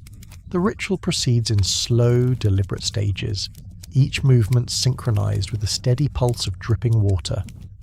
Beyond religious use, evidence suggests that water clocks found practical applications in daily life.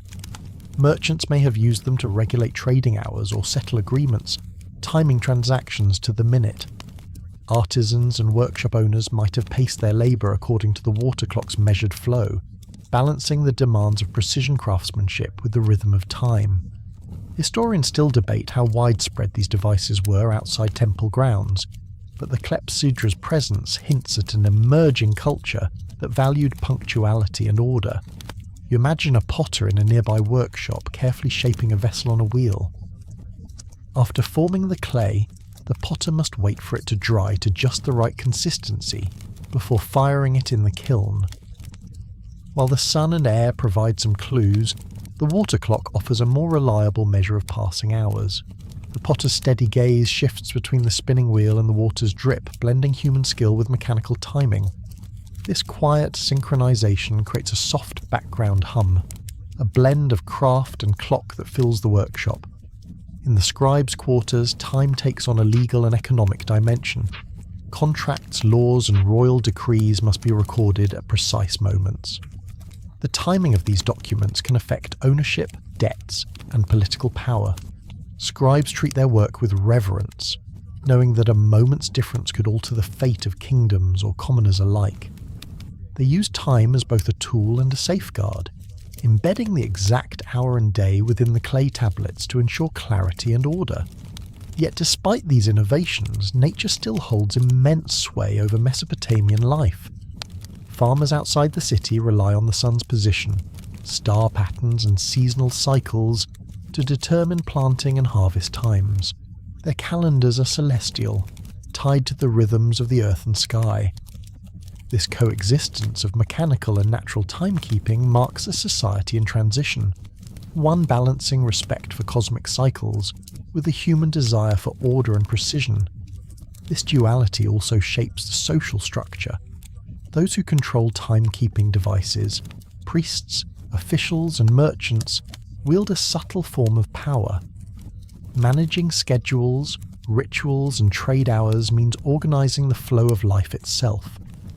The clepsydra's gentle, relentless drip becomes a symbol of authority, a silent enforcer of order in an otherwise chaotic world. As dusk falls, the final drops from the water clock signal the end of the day's ceremonies. The marketplace quiets, and a calm settles over the city. Still, beneath this peaceful surface, time flows unceasingly, measured by water, sun, and human endeavour alike. You reflect on this remarkable fusion of nature and technology. Mesopotamian society shows us that time is not only something to observe, but something to shape, an ever-present current running through the lives of gods and mortals. This ancient harmony of cosmic rhythms and mechanical invention set the foundation for how we understand and live by time today. Under a sky bursting with stars, you carry with you the gentle, unbroken flow of time, a river connecting all moments past, present, and future. You find yourself wandering once more through the winding, dusty streets of an ancient Mesopotamian city, where the rhythm of daily life is carefully orchestrated by the steady and subtle flow of time. All around you, there are sounds and sights that bring this ancient world vividly to life. The clatter of wooden carts rolling over stone, merchants calling out the prices of goods like fragrant spices and hand-woven cloth, the soft murmur of voices negotiating deals, and, almost imperceptibly, the constant measured drip of water escaping from a cleverly designed clay vessel, the clepsydra, or water clock. This water clock isn't just a curious gadget sitting in a temple or royal palace. It's an indispensable tool that has begun to influence everything from commerce to craft, social order to religious rites. You watch a merchant carefully count out clay tokens, small objects marked with symbols to represent quantities of grain, livestock, or textiles. These tokens are a kind of ancient receipt or contract, but what makes them extraordinary is how they are tied to specific times of day, as recorded by water clocks or sundials. It's as if every transaction is stamped not just with what was traded, but when exactly the deal was sealed. Imagine the trust and discipline this instills. Buyers and sellers separated by miles still rely on the integrity of these timed exchanges to keep the wheels of the economy turning smoothly. In this city, time isn't an abstract concept. It is a living framework that governs the flow of goods and people. Clay tablets from this period reveal detailed accounts, recording the exact hour when a shipment of barley arrived, or when labourers began their shifts. This precision signals a society growing more complex and organised, where efficiency and fairness depend on an accurate sense of time. Scholars still debate the extent to which such timing was standardised across different classes or regions, but it's clear that timekeeping had taken root as a cornerstone of Mesopotamian civilization.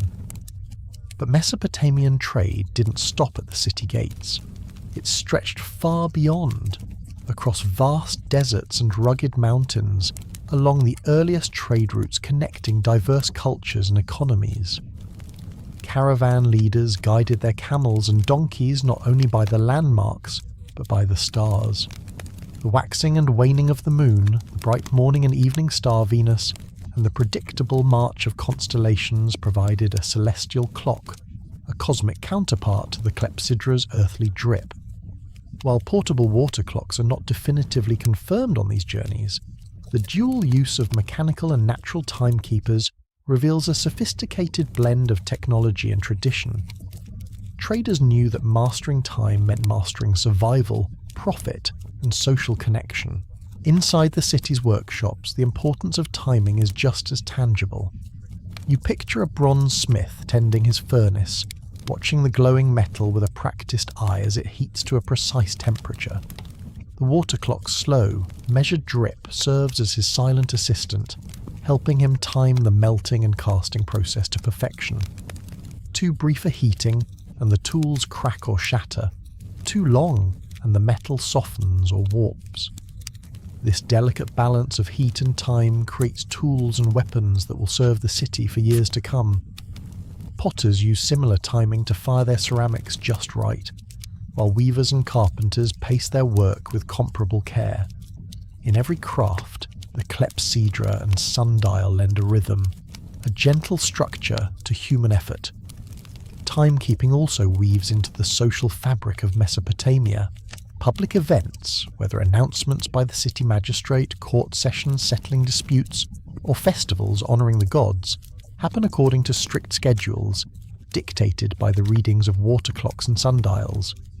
Punctuality isn't merely a courtesy, but a form of social control, reinforcing hierarchy and order. Officials who command the city's time command its people, ensuring that life unfolds according to a shared temporal rhythm. It's a subtle but powerful tool of governance, one that echoes into our modern lives where schedules and calendars dominate. As evening descends, you notice the clepsydras continue their gentle, unceasing drip in the quiet spaces of temples and workshops. Their sound, a soft, steady plink, resonates like the heartbeat of the city itself, a reminder that time is always moving forward, connecting moments to one another in an endless flow. The priests rely on these measures to time prayers and rituals precisely, seeking favour from gods who themselves are thought to govern cosmic order. The artisans trust this flow to craft objects of beauty and utility. In this way, the water clock becomes both a sacred instrument and a practical one, linking the divine and the everyday. In reflecting on all this, you see how the ancient Mesopotamians transformed time from something natural and elusive, the sun rising, the stars shifting, to something tangible and measurable, something that could be held in one's hand and counted drop by drop. Their inventions and practices laid the foundation for the way humans think about and use time even now, thousands of years later. The clepsydra is more than a relic. It is a symbol of human curiosity, ingenuity, and the relentless desire to understand the invisible currents that govern life. As the stars shimmer overhead and the city settles into peaceful darkness, you carry with you a profound sense of connection across time and space. a quiet appreciation for those early minds who first tamed the flowing water to tame time itself. You waken in the soft, warm light of an early Mesopotamian dawn, the golden rays filtering through woven reed mats that cover the windows of a modest home. The city outside is beginning to stir, the sounds of footsteps, calls, and the creak of wooden carts blending into a slow but steady symphony. Here, in this ancient world, time is not a vague concept, but a subtle, omnipresent force shaping every facet of daily life. The ancient timers, water clocks, sundials, and celestial observations don't just mark grand events or religious rites. They pulse quietly beneath every routine, weaving a rhythm that the people follow almost unconsciously. Imagine you rise from your reed mat, stretching as the cool morning air brushes your skin. Your first movements are timed, not by an alarm clock beeping or a smartphone buzzing, but by the gentle drip of water escaping from a clepsydra somewhere nearby, or by the softening of the shadows cast by the low morning sun. These natural and mechanical signals blend, guiding your day from its very first breath. Washing, dressing, and preparing simple bread and barley porridge all happen within time slots set by these measures, creating a gentle order out of what could otherwise be chaos. In the kitchen, your family moves with a calm efficiency. Your mother and sister start grinding grain while the water clock's slow drip signals the morning hour. The rhythmic sound becomes almost hypnotic, as if the day itself is breathing. The clepsydra isn't just a tool, but a silent companion, its steady pulse embedding a comforting predictability into your morning routine. You break bread together just as the sundial's shadow creeps across a clay marker outside the window, a visual confirmation that the day has begun anew. These shared rituals do more than nourish the body. They nourish connection and stability. Step outside to the bustling streets, and the influence of timekeeping becomes even clearer. Farmers, the backbone of Mesopotamian society, work in fields irrigated by canals drawing water from the Tigris and Euphrates. The timing of irrigation is crucial. Too early or too late can mean ruined crops. Farmers watch the sun's arc, the lengthening and shortening shadows, to decide when to open and close the canal gates. Here, natural timekeeping reigns supreme, but it is complemented by water clocks placed at strategic points to measure intervals of water flow and labour shifts. The precision achieved by these devices ensures that water, a precious resource, is distributed fairly and efficiently. You imagine standing at the canal's edge, feeling the cool rush of water as it flows exactly when scheduled, an ancient symphony of human ingenuity and nature's rhythms. These irrigation practices depend on a delicate dance of timing, and without the early clocks and observational skills of the Mesopotamians, agricultural success would be far less predictable. Historians still debate how advanced and widespread these irrigation schedules were, and how much control local officials exerted versus individual farmers' instincts. But the general picture reveals a society deeply attuned to the pulse of time, both natural and measured. Back in the city, the division of labour often aligns closely with time. Men and women have distinct roles and responsibilities, and their daily tasks follow different temporal patterns, reflecting both practical needs and social expectations. Women may begin their day before dawn, spinning wool or weaving cloth, the early light just enough to guide their hands. The soft morning star, Venus, might still shine faintly as they work, a subtle, cosmic accompaniment to their labours. Meanwhile, men prepare for heavier tasks, repairing canals, tending livestock or hauling goods, once the sun rises higher and the day warms. This temporal choreography shapes not just productivity but the social fabric, a quiet but powerful way time organises cooperation and community. Children, too, learn early to respect this rhythm. Their day is punctuated by moments for play, learning and chores, all timed by the sun and the community's shared sense of order. The earliest schools, or adubbas, where scribes train in reading and writing cuneiform, open and close according to these same cycles, and the young apprentices grow accustomed to working within the boundaries of measured time. Even religious life is deeply intertwined with these temporal patterns. Priests perform rituals at specific hours, aligning their prayers with the sun's position and the flow of water in their sacred clepsydras. Temples often house these devices, which are considered instruments not only of measurement, but also of divine order. The steady drip of water might be seen as the voice of the gods themselves, a reminder that time is both human-made and cosmic, that every moment is a thread in a grander design. This delicate interweaving of time, labour and ritual speaks to a society striving for balance, a harmony between human needs and the natural world. Time management here isn't about hectic schedules or relentless busyness, but about syncing lives with a gentle, predictable flow. It's a dance between innovation and tradition, technology and nature, the material and the spiritual. Scholars continue to explore exactly how standardized these rhythms were across different cities and social classes. Did everyone observe the same hours, or did local customs and professions introduce variations? How did rural farmers, artisans, priests and merchants adapt their timekeeping to their unique contexts? These questions remain open, and debates about the reach and influence of Mesopotamian timekeeping fill many academic pages, reflecting the complexity of a civilization that laid the groundwork for how we experience time today. As your eyes begin to grow heavy in the warm afternoon light, you take comfort in the timeless truth embedded in these ancient routines. Time, measured with care and intention, is a gentle guide. It orders our days, eases our worries, and connects us to those who came before. You drift off with the soothing thought that the pulse of history is not just in grand events, but in the soft, steady drip of water marking the hours, an ancient lullaby inviting you to rest. You step into the vibrant, sunlit marketplace of ancient Mesopotamia, where the earth beneath your feet is packed smooth from countless footsteps, and the air hums softly with the mingled sounds of merchants' voices, clinking pottery, and the occasional bray of a donkey.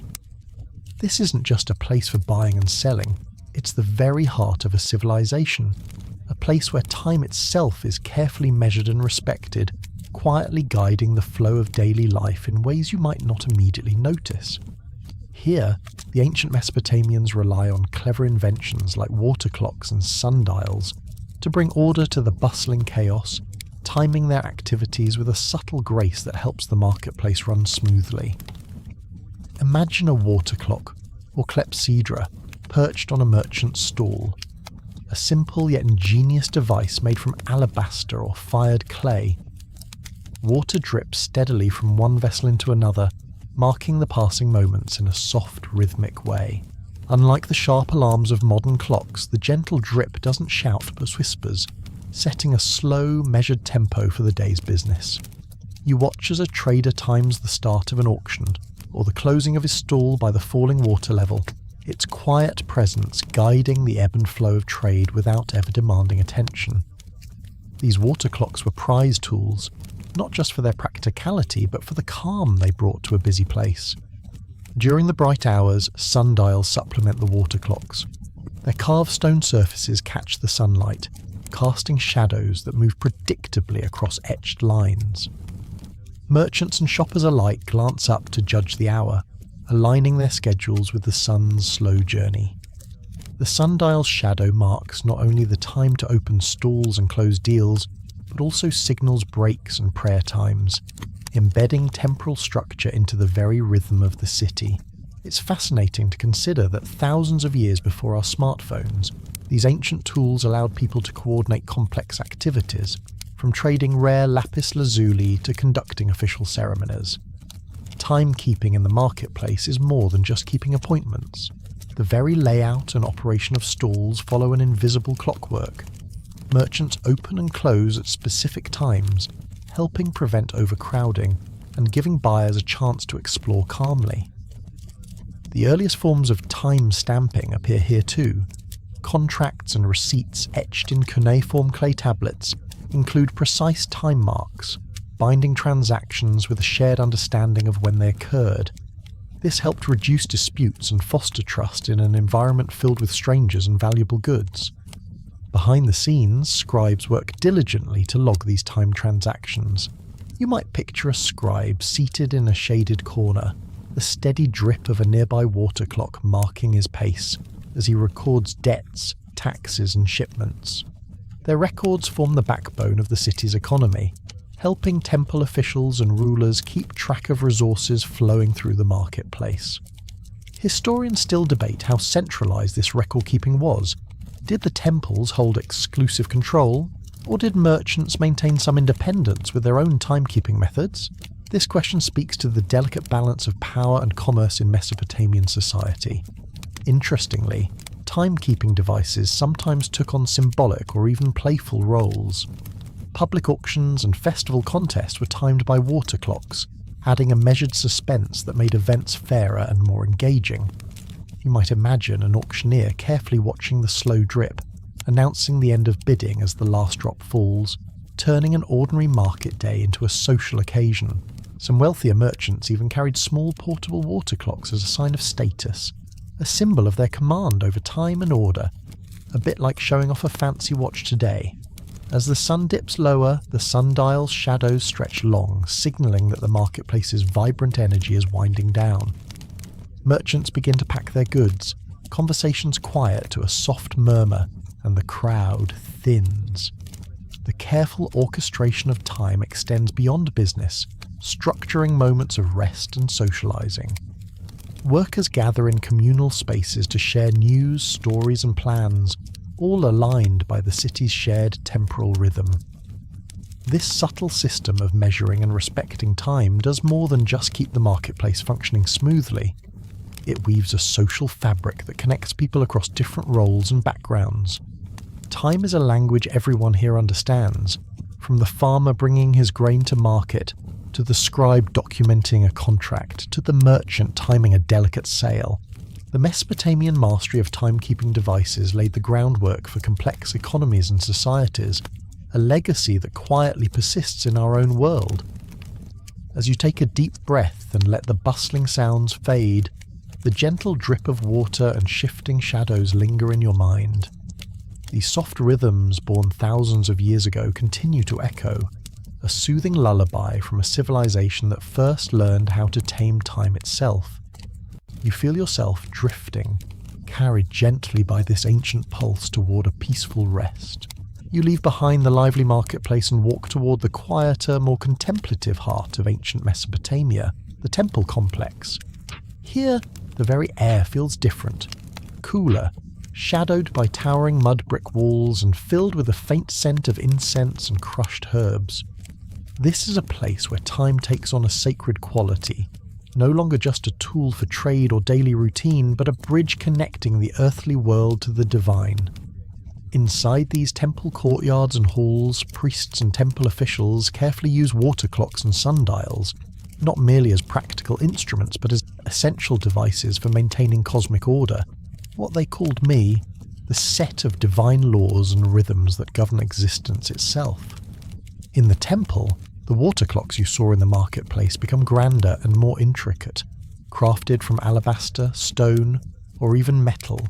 These clepsydras are often decorated with religious symbols, winged discs, sacred trees, or representations of gods like Enki, the lord of water and wisdom. The gentle, steady drip of water falling from one vessel to another fills the quiet spaces with a rhythmic sound, soft and meditative. Each drop of water marks a fragment of time ordained by the gods, a reminder that time itself flows like the great rivers that sustain Mesopotamia. It's as if the passage of time is not just something humans measure, but a divine pulse that sustains the universe.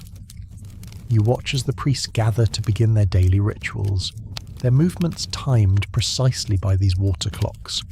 Each ceremony, offering food, burning incense, chanting prayers, must start at the correct moment to maintain harmony between heaven and earth. Sundials perched on temple rooftops also play their role, catching the sun's rays and casting shadows that fall along etched lines marking sacred hours. The shifting shadow isn't just a practical tool but a visual representation of the god's presence, guiding the faithful through the day. Mistiming a ritual, even by minutes, could disrupt the cosmic balance, inviting disorder and misfortune upon the city. The temple calendar itself is a complex marvel, weaving together lunar months and solar cycles. Priests used their observations of the heavens to calibrate their water clocks and sundials, predicting important festivals and agricultural seasons. These cycles dictated when crops were planted and harvested, when city leaders performed official ceremonies, and when the community gathered for celebrations. In fact, Mesopotamian priests were among the earliest astronomers in human history, carefully tracking the movements of the moon, sun, and stars to align human time with cosmic rhythms. Historians still debate whether these astronomical timekeeping practices were born primarily from religious devotion or practical necessity, or perhaps a mixture of both. In the quiet rooms where scribes record temple events, cuneiform tablets hold meticulous accounts of ritual timings. Imagine a scribe seated under a shaded canopy, the soft drip of a water clock echoing in the background as he carves symbols into wet clay. His records are not just lists of dates and hours, but stories of sacred moments, times for solemn silence, joyous feasts, or quiet reflection. These texts ensure that rituals are repeated accurately across generations, anchoring the city's spiritual life in an unbroken flow of time. The archives embody the idea that time itself is a sacred trust, entrusted to humanity by the gods. Outside the temple walls, the influence of these sacred rhythms reaches into everyday life. Workers pause their labours when the water clock signals prayer time. Merchants close their stalls. Farmers watch the skies and sundials to know when to tend their fields. This synchronization between sacred and secular time weaves a shared pulse through the city's many activities, binding diverse people in a communal rhythm. The temple's authority extends beyond religious rites, shaping the social and economic order by marking moments of work, rest, and celebration. You might find it surprising, but the Mesopotamian myths themselves reflect this intimate connection between time and the divine. Stories describe gods who control the hours, seasons, and cycles of life, bestowing upon humans the gift of measuring time. Some legends even credit the invention of water clocks to divine inspiration, a precious tool that lets mortals glimpse the eternal order of the cosmos. It's almost as if the Mesopotamians saw themselves as timekeepers in a cosmic dance, entrusted with the sacred task of harmonizing human life with the movements of the stars. As the sun dips below the horizon, shadows lengthen on the temple's stone floors. The water in the clepsydras continues its steady drip, marking the slow passage of the evening rituals. The temple courtyard becomes hushed, bathed in the soft glow of oil lamps and flickering candles. Time seems to stretch and deepen here, folding gently into the quiet moments between day and night, inviting a sense of peace and reflection. You close your eyes and take a slow, deep breath, feeling the cool air and the faint hum of sacred time surrounding you. The Mesopotamians' delicate relationship with time, from the marketplace's practical measures to the temple's divine rhythms, reminds you that time is far more than minutes and hours. It is a living, breathing force, sacred and steady, guiding all life with an unseen but profoundly felt hand. You let yourself be carried on this ancient flow, the pulse of water drops and shifting shadows lulling you closer to rest. The sacred time of Mesopotamia whispers a gentle lullaby, inviting you to drift peacefully, cradled by the timeless rhythm of a civilization that first learned to listen to the cosmos itself. You step away from the grandeur of the great temples and the busy markets of ancient Mesopotamia, moving into the quieter corners of the city where the rhythm of daily life beats softly, almost unnoticed. Here, timekeeping is no longer the sole province of priests or kings, but has gently woven itself into the everyday routines of ordinary people. As dusk settles, painting the sky with warm strokes of orange and purple, You enter a world where the passage of time is felt in delicate sounds. The drip of water, the shifting length of shadows, the flicker of oil lamps, and where these subtle cues shape the pace of life in ways both practical and deeply meaningful. Picture a small Mesopotamian home built of sun-baked mud bricks, its walls cooling in the evening air, with woven reed mats spread across the floor. The scent of baking barley bread lingers faintly, mixing with the earthy aroma of damp clay from the water jars resting nearby. In a quiet corner, balanced carefully on a low wooden shelf, sits a simple clay vessel, a water clock or clepsydra. Though far less ornate than the alabaster water clocks that grace the temples, this modest device quietly governs the flow of time within this household. It marks off intervals for cooking, for prayer, for the slow turning of daily tasks, turning a busy day into a calm and ordered rhythm. You watch as the woman of the house stirs a thick pot of barley porridge over a small hearth fire, casting occasional glances at the water clock. The soft, steady drip of water echoes gently through the room like a muted heartbeat, each drop a small punctuation in the ongoing narrative of the day. This quiet sound acts as a metronome for her life, marking moments that are both fleeting and eternal. When the water reaches a certain level, she pauses, offering a prayer to the household gods, signalling to her children that the meal is ready, or simply taking a breath before moving on to the next task. The water clock is more than a tool. It's a companion, weaving together the sacred and the mundane, the practical and the spiritual in the tapestry of everyday life. Just a few streets away, in a potter's workshop filled with the rich scent of wet clay and smoke from the kiln, you notice a sundial etched into the sun-warmed mud brick wall. The potter, his hands streaked with reddish clay, stops his work to peer at the shadow slowly sliding along the dial.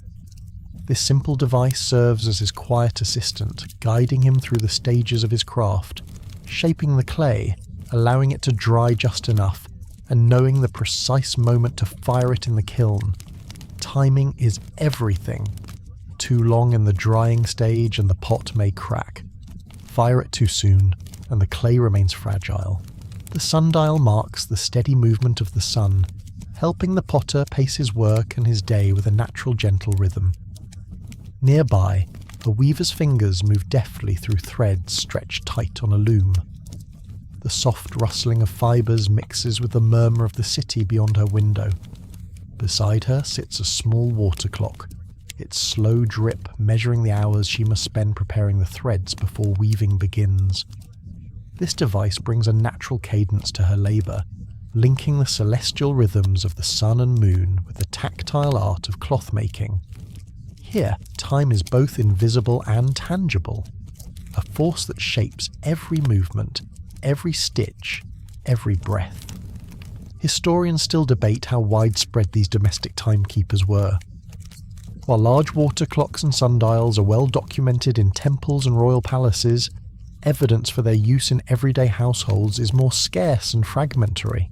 However, discoveries of small portable water clocks buried in graves suggest these instruments may have held symbolic or spiritual significance, as well as practical value.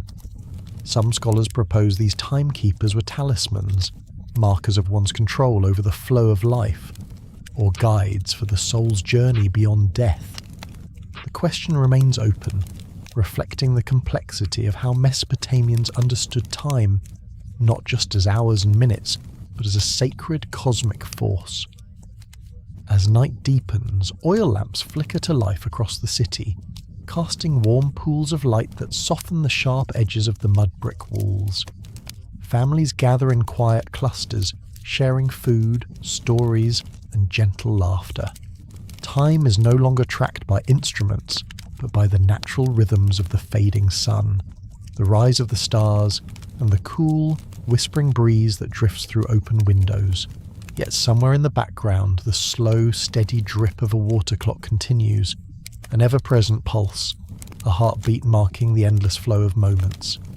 In these quiet hours, you sense the true legacy of Mesopotamian timekeeping, not in grand monuments or royal edicts, but in the soft, steady rhythm that shaped the flow of everyday life. This rhythm wove together the sacred and the ordinary, the cosmic and the personal, echoing through the centuries to the present moment. Breathing in the calm of this ancient world, you find yourself sinking with the gentle, unhurried beat of time itself, inviting rest, reflection, and a peaceful ease, a lullaby whispered softly across the millennia. As the golden hues of the Mesopotamian sunset slowly melt into the cool indigo of evening, you find yourself stepping away from the small, intimate spaces where timekeeping first took root, the homes, workshops, and temples, and entering a larger, more intricate world. This is the world where the mastery of time moves beyond mere personal convenience and sacred ritual, becoming the steady heartbeat of an entire civilization's daily life and survival. Here, along the vast network of canals and fields stretching across the Fertile Crescent, water clocks take on a life of their own. They are no longer just symbols of royal power or religious ceremony. They are practical tools crucial to managing the delicate balance between flood and famine. Picture yourself standing at the edge of a broad canal, the evening air cool and moist with the scent of fresh mud, reeds, and the faint smoke of cooking fires drifting from nearby villages. The water laps softly against wooden barriers and stone embankments, while a handful of farmers and canal overseers gather quietly, their eyes fixed on a humble clay vessel, a water clock, slowly draining drop by drop. To the untrained eye, it might seem an oddly simple device, but to these people, each drop carries immense significance. The timing of water release into irrigation channels controls not only the health of crops, but the survival of entire communities. Water clocks serve as precise regulators, enabling farmers to open sluice gates at exactly the right moments to let nourishing water flow onto their fields. The irrigation process must be carefully choreographed. Too much water risks drowning tender plants and washing away precious topsoil. Too little means drought and shriveled crops.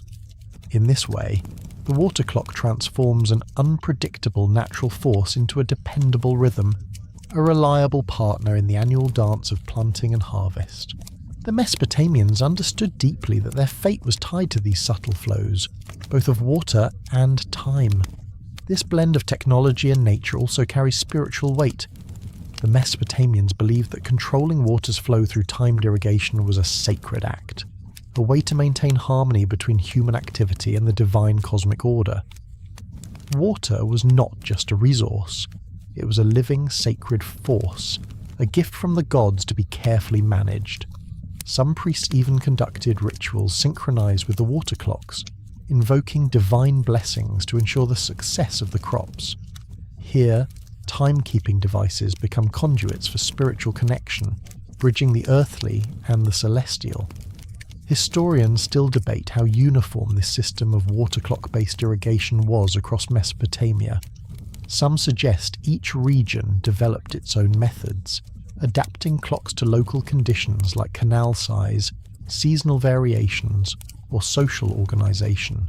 Others argue that centralised authorities, such as royal administrations under kings like Hammurabi, impose standardised timing to guarantee fair water distribution. The surviving cuneiform tablets sometimes resemble detailed irrigation manuals, indicating a sophisticated bureaucracy managing these rhythms. This scholarly debate underscores how the measurement of time was inseparable from the governance of resources and social order. From the countryside, your attention shifts to the urban centres, thriving cities like Ur, Babylon and Nippur, where sundials and water clocks orchestrate the pulse of bustling marketplaces, workshops and bureaucratic offices. Imagine the steady drip of water clocks marking market hours as merchants open stalls and traders arrange goods with care. These timekeepers help regulate the opening and closing of shops, the arrival of caravans laden with exotic spices and precious metals, and the schedules of porters ferrying goods along dusty streets. The sounds of commerce mingle with the faint ticking of water flowing through clay vessels, creating a quiet but persistent rhythm underpinning city life. In these crowded marketplaces, timekeeping is less about sacred rites and more about the practicalities of everyday life, organising social interactions, commerce and transportation. The reliability of sundials and water clocks turns what might otherwise be chaotic bustle into a coordinated dance, allowing a complex society to function smoothly. The coordination of work hours, trade and civic duties demonstrates that Mesopotamian timekeeping was an early form of social infrastructure, connecting diverse groups through shared temporal order. Meanwhile, in temples across the region, priests continue to rely on water clocks to time religious ceremonies with exactness. The slow, steady drip marks precise moments for offerings, prayers and sacred chants, believed to resonate with the movements of celestial bodies. The water's flow here is more than mechanical. It is symbolic, embodying the divine heartbeat of the cosmos itself. You can almost feel the stillness inside a temple chamber, broken only by the gentle drip of water as a priest quietly aligns mortal rituals with the eternal cycles of the heavens. This blending of spiritual and temporal rhythms shows how deeply Mesopotamians intertwined their understanding of time with their cosmology. The integration of timekeeping into multiple aspects of life, agriculture, commerce, religion, reflects a worldview where time is not merely an abstract concept or a tool for measurement, but a living force that shapes and connects all facets of existence. The same device that ensures crops are watered at the right moment also governs the marketplace and punctuates sacred ceremonies. Time flows like the rivers that feed the land, touching everything and everyone. As night deepens and stars begin to glitter faintly over the plains, you feel the presence of these ancient rhythms permeating the world around you. The gentle sound of dripping water, the slow descent of shadow and light, the harmony of natural cycles and human ingenuity, all these invite you to settle into calmness and reflection. Time, in this Mesopotamian world, is not a tyrant driving endless hurry, but a quiet, persistent pulse, inviting you to rest, to listen, and to dream. You breathe deeply, absorbing the soothing cadence of history's steady heartbeat. The mastery of time here whispers across millennia, a lullaby of droplets and moments, of rivers and stars, leading you softly into the gentle embrace of sleep. The Mesopotamian night deepens around you, dark and drowsy, with only the faint glow of oil lamps and the twinkling of distant stars to mark the passage of time. You're standing near the edge of a quiet residential quarter in the city of Ur, where the streets are narrow and winding, the homes modest but thoughtfully constructed. It's here, away from the ziggurats and the grand halls of administration, that time becomes not a matter of cosmic divination or royal record-keeping, but a personal companion, woven into the ordinary lives of potters, bakers, merchants, scribes, and farmers. You pass a small courtyard where a woman is gently washing her hands and face before preparing for bed. Beside her, resting on a low bench, is a curious object, a clay bowl meticulously shaped, with a small hole in its base. A narrow stream of water slips out drip by measured drip into a catch basin below. It's one of the earliest forms of a domestic alarm clock, a clepsydra, or water clock. It doesn't buzz, flash, or chime. It simply empties itself at a steady pace. The noise it makes is so subtle that it is barely a sound at all, more of a presence, a pulse. The idea is simple. When the upper bowl drains completely, a task must begin.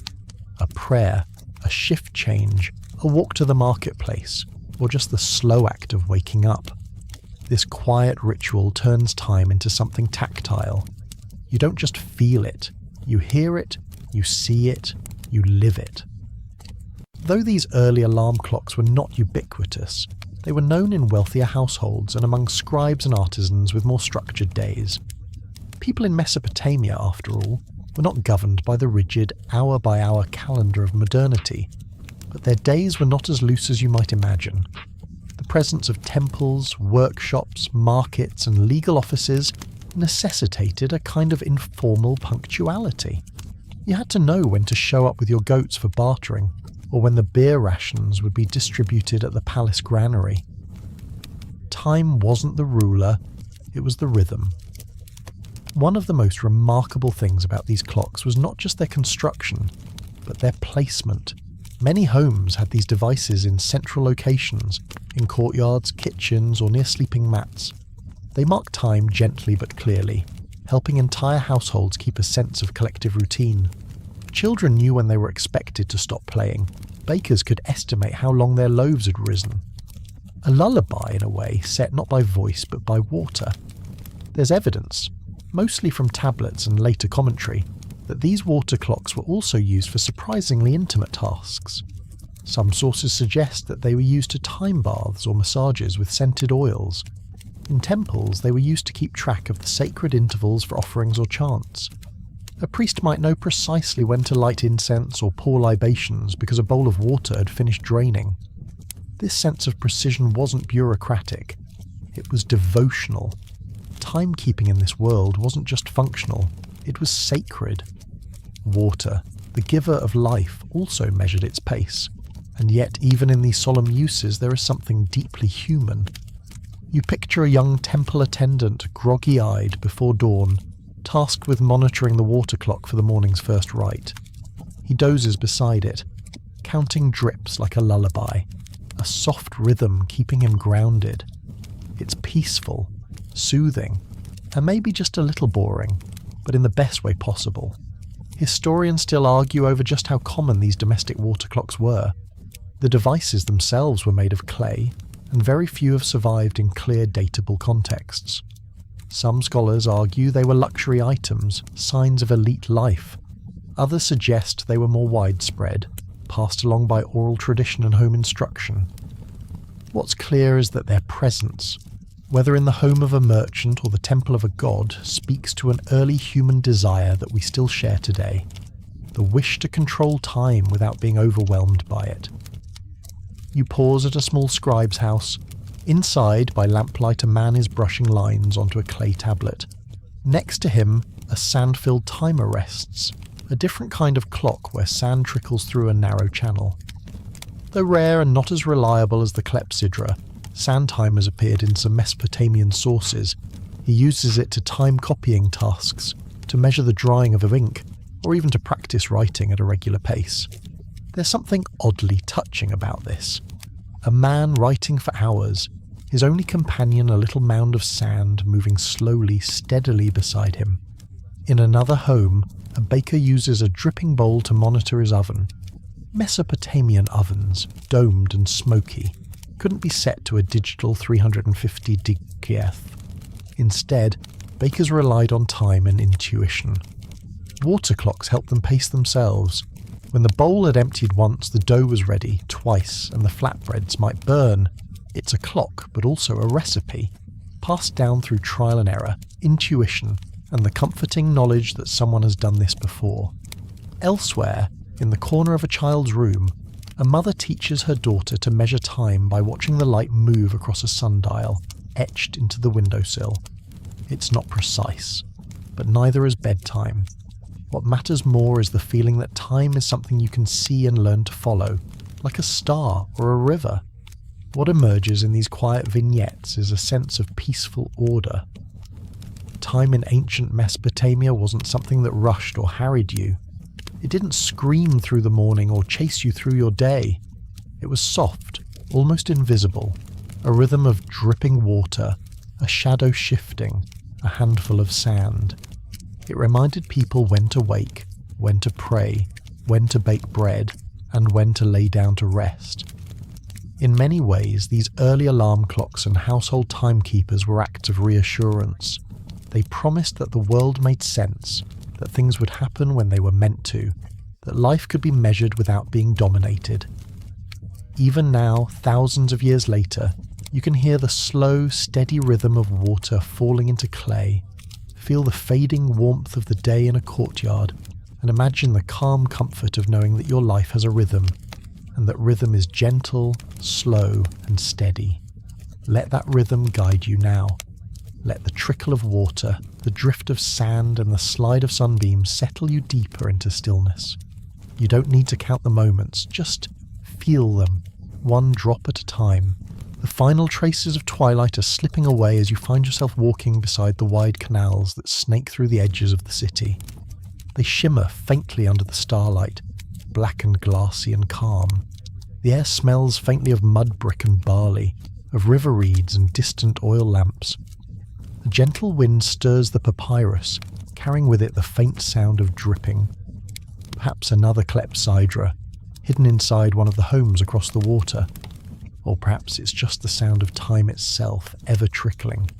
You've spent the entire day, no, several days it seems, walking through Mesopotamia, not by chariot or reed boat, but by rhythm. Every step has been marked by the ancient beat of time itself. Not the rigid tick-tock of metal gears or silicon chips, but the soft calibration of nature's elements: sunlight, water, shadows, sound. At a small wooden jetty, you pause. A ferryman is snoozing, curled beneath his wide reed hat, waiting for the morning trade to begin. Next to him sits a gourd of water with a stick balanced inside, an improvised float clock. It's crude, but it works. As the water level drops, the stick descends, marking off the moments in slow, steady increments. He'll know to wake when the tip of the stick touches the bottom of the gourd. Until then, he rests, and so can you. You wander away from the canal and into the quieter parts of the settlement, where the houses are smaller, the animals fewer, and the routines more domestic. Here, life is measured not by the needs of temple bureaucracy, but by household rhythms. A grandmother steps outside to pour the final bowl of water into her courtyard clepsydra. It's cracked, a little uneven, but clearly loved. It once belonged to her father, she tells you, and maybe even his mother before that. She sets it down with care, turns to the stars and exhales slowly. There's something timeless about these little actions. They are not recorded in king lists or royal inscriptions, but they mattered. Every drip of water meant another lullaby sung, another loaf baked just right, another prayer offered at dawn. In many ways it was the people, not the clocks, who truly kept time. But what's most striking as you drift through the sleepiest corners of Mesopotamia is how gentle this whole world of timekeeping is. You're used to alarms that scream, reminders that ping, clocks that demand attention. Here, time suggests, it hints. It lets you join in if you wish, but it won't chase you if you fall behind. It's not tyrannical, it's companionable. Of course, not everything was perfect. Miscalculations happened. A clepsydra would crack, a sundial would mislead, clouds would obscure celestial clues. But no one lost their job because a water bowl was slow. No one panicked because a sand timer jammed. You adapted, you waited, you tried again. There's something refreshingly human about that.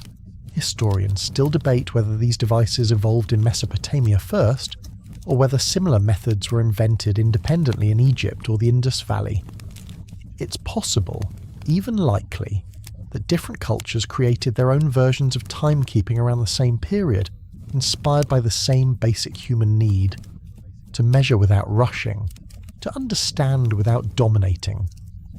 But Mesopotamia's record-keeping gives us the clearest early glimpse of time becoming a tool not just for kings and gods, but for ordinary people. You pass a crumbling tablet tucked beside a wall, perhaps lost or discarded generations ago. On it, you see the faint outline of a clock sketch. It's not decorative, it's practical. A diagram of a water timer etched with small cuneiform notations marking intervals and flow rates. You imagine someone sitting there, stylus in hand, trying to figure out how to make their device just a little more accurate, a little more helpful. There's a certain comfort in knowing that people have always wanted to fine-tune the rhythm of their lives, not to race against time, but to walk with it. And that's really what these early alarm clocks were about. They didn't disrupt your sleep. They didn't blare you into awareness. They simply flowed, quietly, patiently, reminding you that your day was beginning or that your moment had come, or that the stars were shifting in their great dance overhead. In a world where every drop of water mattered, these devices were more than clocks. They were companions. You return now to the ziggurat you visited earlier. It looms above the city like a stairway to the sky, but it no longer feels imposing. The priests have gone quiet. The oil lamps have dimmed. Only the stars remain, turning overhead in their slow, ancient rhythm. Somewhere high above, another clepsydra rests, its water gently sliding from one vessel to another. It won't ring when it's done, it will simply be empty. A small act of completion. A whispered now. And perhaps that's the most restful kind of alarm there is. So, if you've made it this far, if your mind is still half awake and drifting alongside these Mesopotamian clocks, let yourself settle even more deeply now. You don't need to remember everything. You don't need to hold on to all the details. Just the feeling of a world where time is soft and steady and deeply human. Let the drip of water mark your breath. Let the sand slide with your thoughts. Let the shadow fall where it may. Because in the end, time in ancient Mesopotamia wasn't something to fear or fight. It was something to fall asleep to.